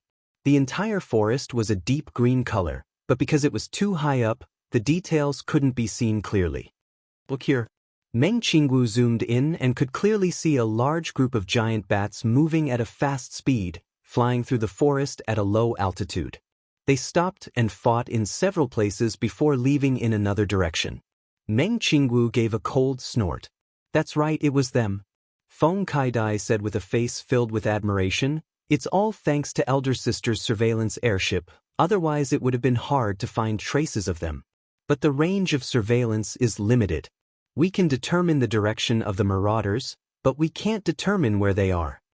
Meng Qingwu had stayed in southern state for a long time, preparing for Miracle Commerce every minute. There were all kinds of special airships that consumed a large amount of Meng Qingwu's energy. In the skies above the Forest of Chaos, there was a communication airship every few thousand miles. Meng Qingwu had also made surveillance airships and battle airships.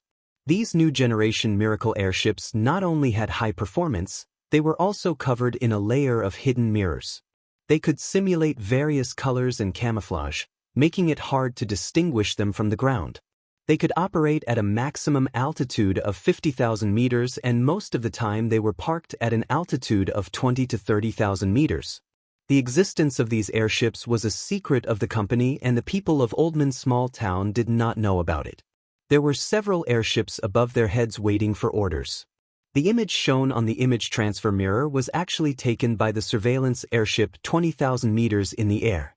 Meng Qingwu ordered, "Contact the second, Heaven's Eye, and search the area. Find where the marauders are hiding and have the Heaven's Punishment prepare to attack." Meng Qingwu named the special airships of Miracle Commerce. The one used to set up the communication network was called the Heaven's Net. The one used to monitor the ground was called the Heaven's Eye, and the one used to attack was called the Heaven's Punishment. Miracle Commerce had 6 Heaven's Net airships, 2 Heaven's Eye airships, and 1 Heaven's Punishment airship. Now the Heaven's Eye and Heaven's Punishment were in Oldman's small town and could listen to orders at any time. Feng Kaidai immediately picked up the communication device. Hey, second Heaven's Eye, this is the Forest Command Center. The Vice Chairman has ordered to search the southwest.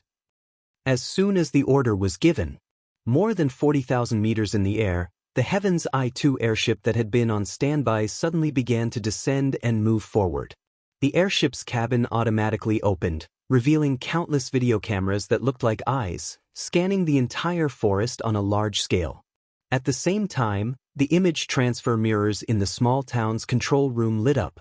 The entire forest appeared on the image transfer mirror and all the images were transmitted in real time. A voice came from the communication device tens of thousands of meters in the air. Second Heaven's Eye, begin the operation. Another communication device also released a sound. First Heaven's Punishment calling the command center. All the weapons have been loaded, please give your orders. Wait for orders. Yes. What a bunch of stupid natives. Fong Kai-dai closed the communication device and her face was filled with excitement. They still don't know who they have provoked, right? We'll let them see today what is called the power of technology. On the other side, Chu Tian and Meng Yingying were collecting the troll poison arrows. The two of them scraped off the poison on the arrows and analyzed it. This was the troll race's secret poison, but how could this kind of child's play trick be hidden from Chu Tian? Chu Tian easily reverse-engineered the poison's composition and formula. He gave the antidote to Yingying. Immediately send it to the Southern Summer Laboratory and Alchemy Factory. Give them 3 days and we'll need 10,000 antidotes. Understood. Yingying immediately took the formula and sent the information. After this information was sent to Southern Xia's laboratory, Miracle Commerce's various large alchemy workshops began to work. Large amounts of medicine would be made in a short period of time before being transported to Oldman's small town. The reason why the troll race made people tremble in fear. One of the main reasons was that their alchemy skills were very high, especially in the area of refining poisons. If the soldiers took the antidote before fighting, the troll poison arrows would lose their effect. Without these poison arrows, could they fight the berserkers and the ogres? Without these poison arrows, could they block the wild fire of the source energy weapons? Keep dreaming. You're tuning in to the Passion Pages YouTube channel. We're so grateful for your support and don't forget to subscribe to join us on this incredible journey through captivating stories. Your generosity through donations truly makes a world of difference, as it's the primary source of revenue that allows me to expand and enhance this channel for you. Thank you from the bottom of my heart for being a part of this adventure.